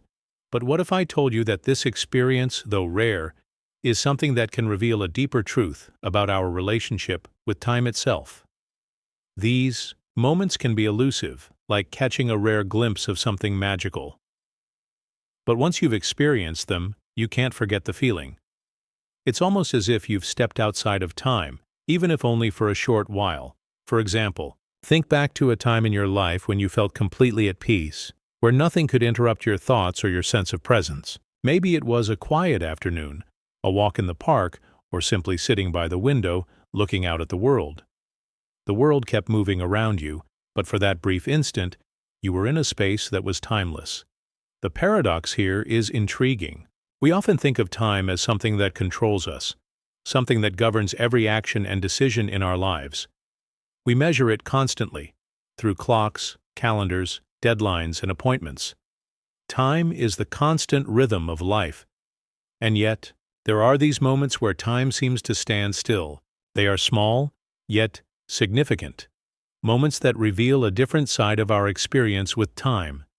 It's as if we're able to step outside of time and witness it from a different perspective. These timeless moments can be found in the simplest of experiences. It could be that brief pause when you're gazing at the stars, that instant of stillness when you're listening to your favorite song, or even when you're deeply focused on a task that you love. You might also find these moments during a conversation with someone close to you, where the world outside fades, and it feels like it's just the two of you in that one perfect moment. Even though time continues to pass in those instances, it feels as though you've transcended the regular flow of it. There is no past, no future, only the present. In fact, one might even wonder, do these moments exist outside of the normal perception of time? It's like when you think back to a special event, maybe a wedding, a graduation, or a personal achievement. The memories of those moments feel timeless. Even years later, when you recall them, the emotions and the experience seem as vivid, as if they happened yesterday. Time doesn't seem to affect these memories in the same way it affects other events. They remain unchanged, as if they are untouched by the passing of years. This paradox invites us to reflect on how we experience time. We often view time as something linear, a constant forward march, where every second leads into the next, but the timeless moment challenges that perspective. It offers us a glimpse into the possibility that time is not always a rigid, unstoppable force. Instead, these moments suggest that time is something more flexible, something that we can step out of, even if just for a brief instant. How often do we find ourselves caught in the rush of daily life, constantly moving from one task to the next, always thinking about what's ahead or what's behind? Our busy schedules often keep us on a tight timeline, making it hard to appreciate the present. But it's in those rare, fleeting moments, like the ones we talked about earlier, that we realize time doesn't have to always control us. We can experience life outside of that constant rush. This paradox is something many people experience but don't always fully understand. You might be sitting quietly in a park, watching children play, and suddenly, you notice how the world around you feels frozen in that moment. You see the leaves rustling. You hear the sound of distant laughter, and for just a second, the world feels complete. It's almost as if you've stepped into a place where time no longer matters. It's these moments that allow us to reconnect with ourselves and the world around us in a profound, meaningful way. These timeless moments are often what people seek when they meditate, practice mindfulness, or engage in activities that allow them to slow down and tune into the present. Meditation, for example, can help us detach from the fast pace of life and create a space where we can just be. During meditation, many people report experiencing a sense of timelessness, an experience where they are not focused on past regrets or future worries, but simply immersed in the present moment. This idea of stepping outside of time can also connect with broader themes, such as how we perceive our own lives. How often do we think about the future and worry about what's coming next? Or how often do we dwell on past mistakes or missed opportunities? When we find these timeless moments, we are reminded that life isn't always about rushing forward or looking back. There are moments when it's important to just be, to allow ourselves the space to pause, breathe, and simply exist in the present, free from the constraints of time. Perhaps these moments offer us more than just a peaceful escape. Maybe they provide us with deeper insights into ourselves and the world around us. By stepping outside of time, Even for just a moment, we gain a new perspective, a fresh view on our experiences, our relationships, and our lives. In a way, these moments act as a mirror, reflecting back to us the richness of life when we allow ourselves to fully embrace the now. I'd love to know your thoughts on this. Have you ever experienced a timeless moment? What were you doing at the time? How did it feel? Share your experience in the comments below, and let's connect over the beauty of these rare, perfect pauses in time. If you enjoyed this exploration of timeless moments, consider liking, sharing, and subscribing for more deep dives into the mysteries of time.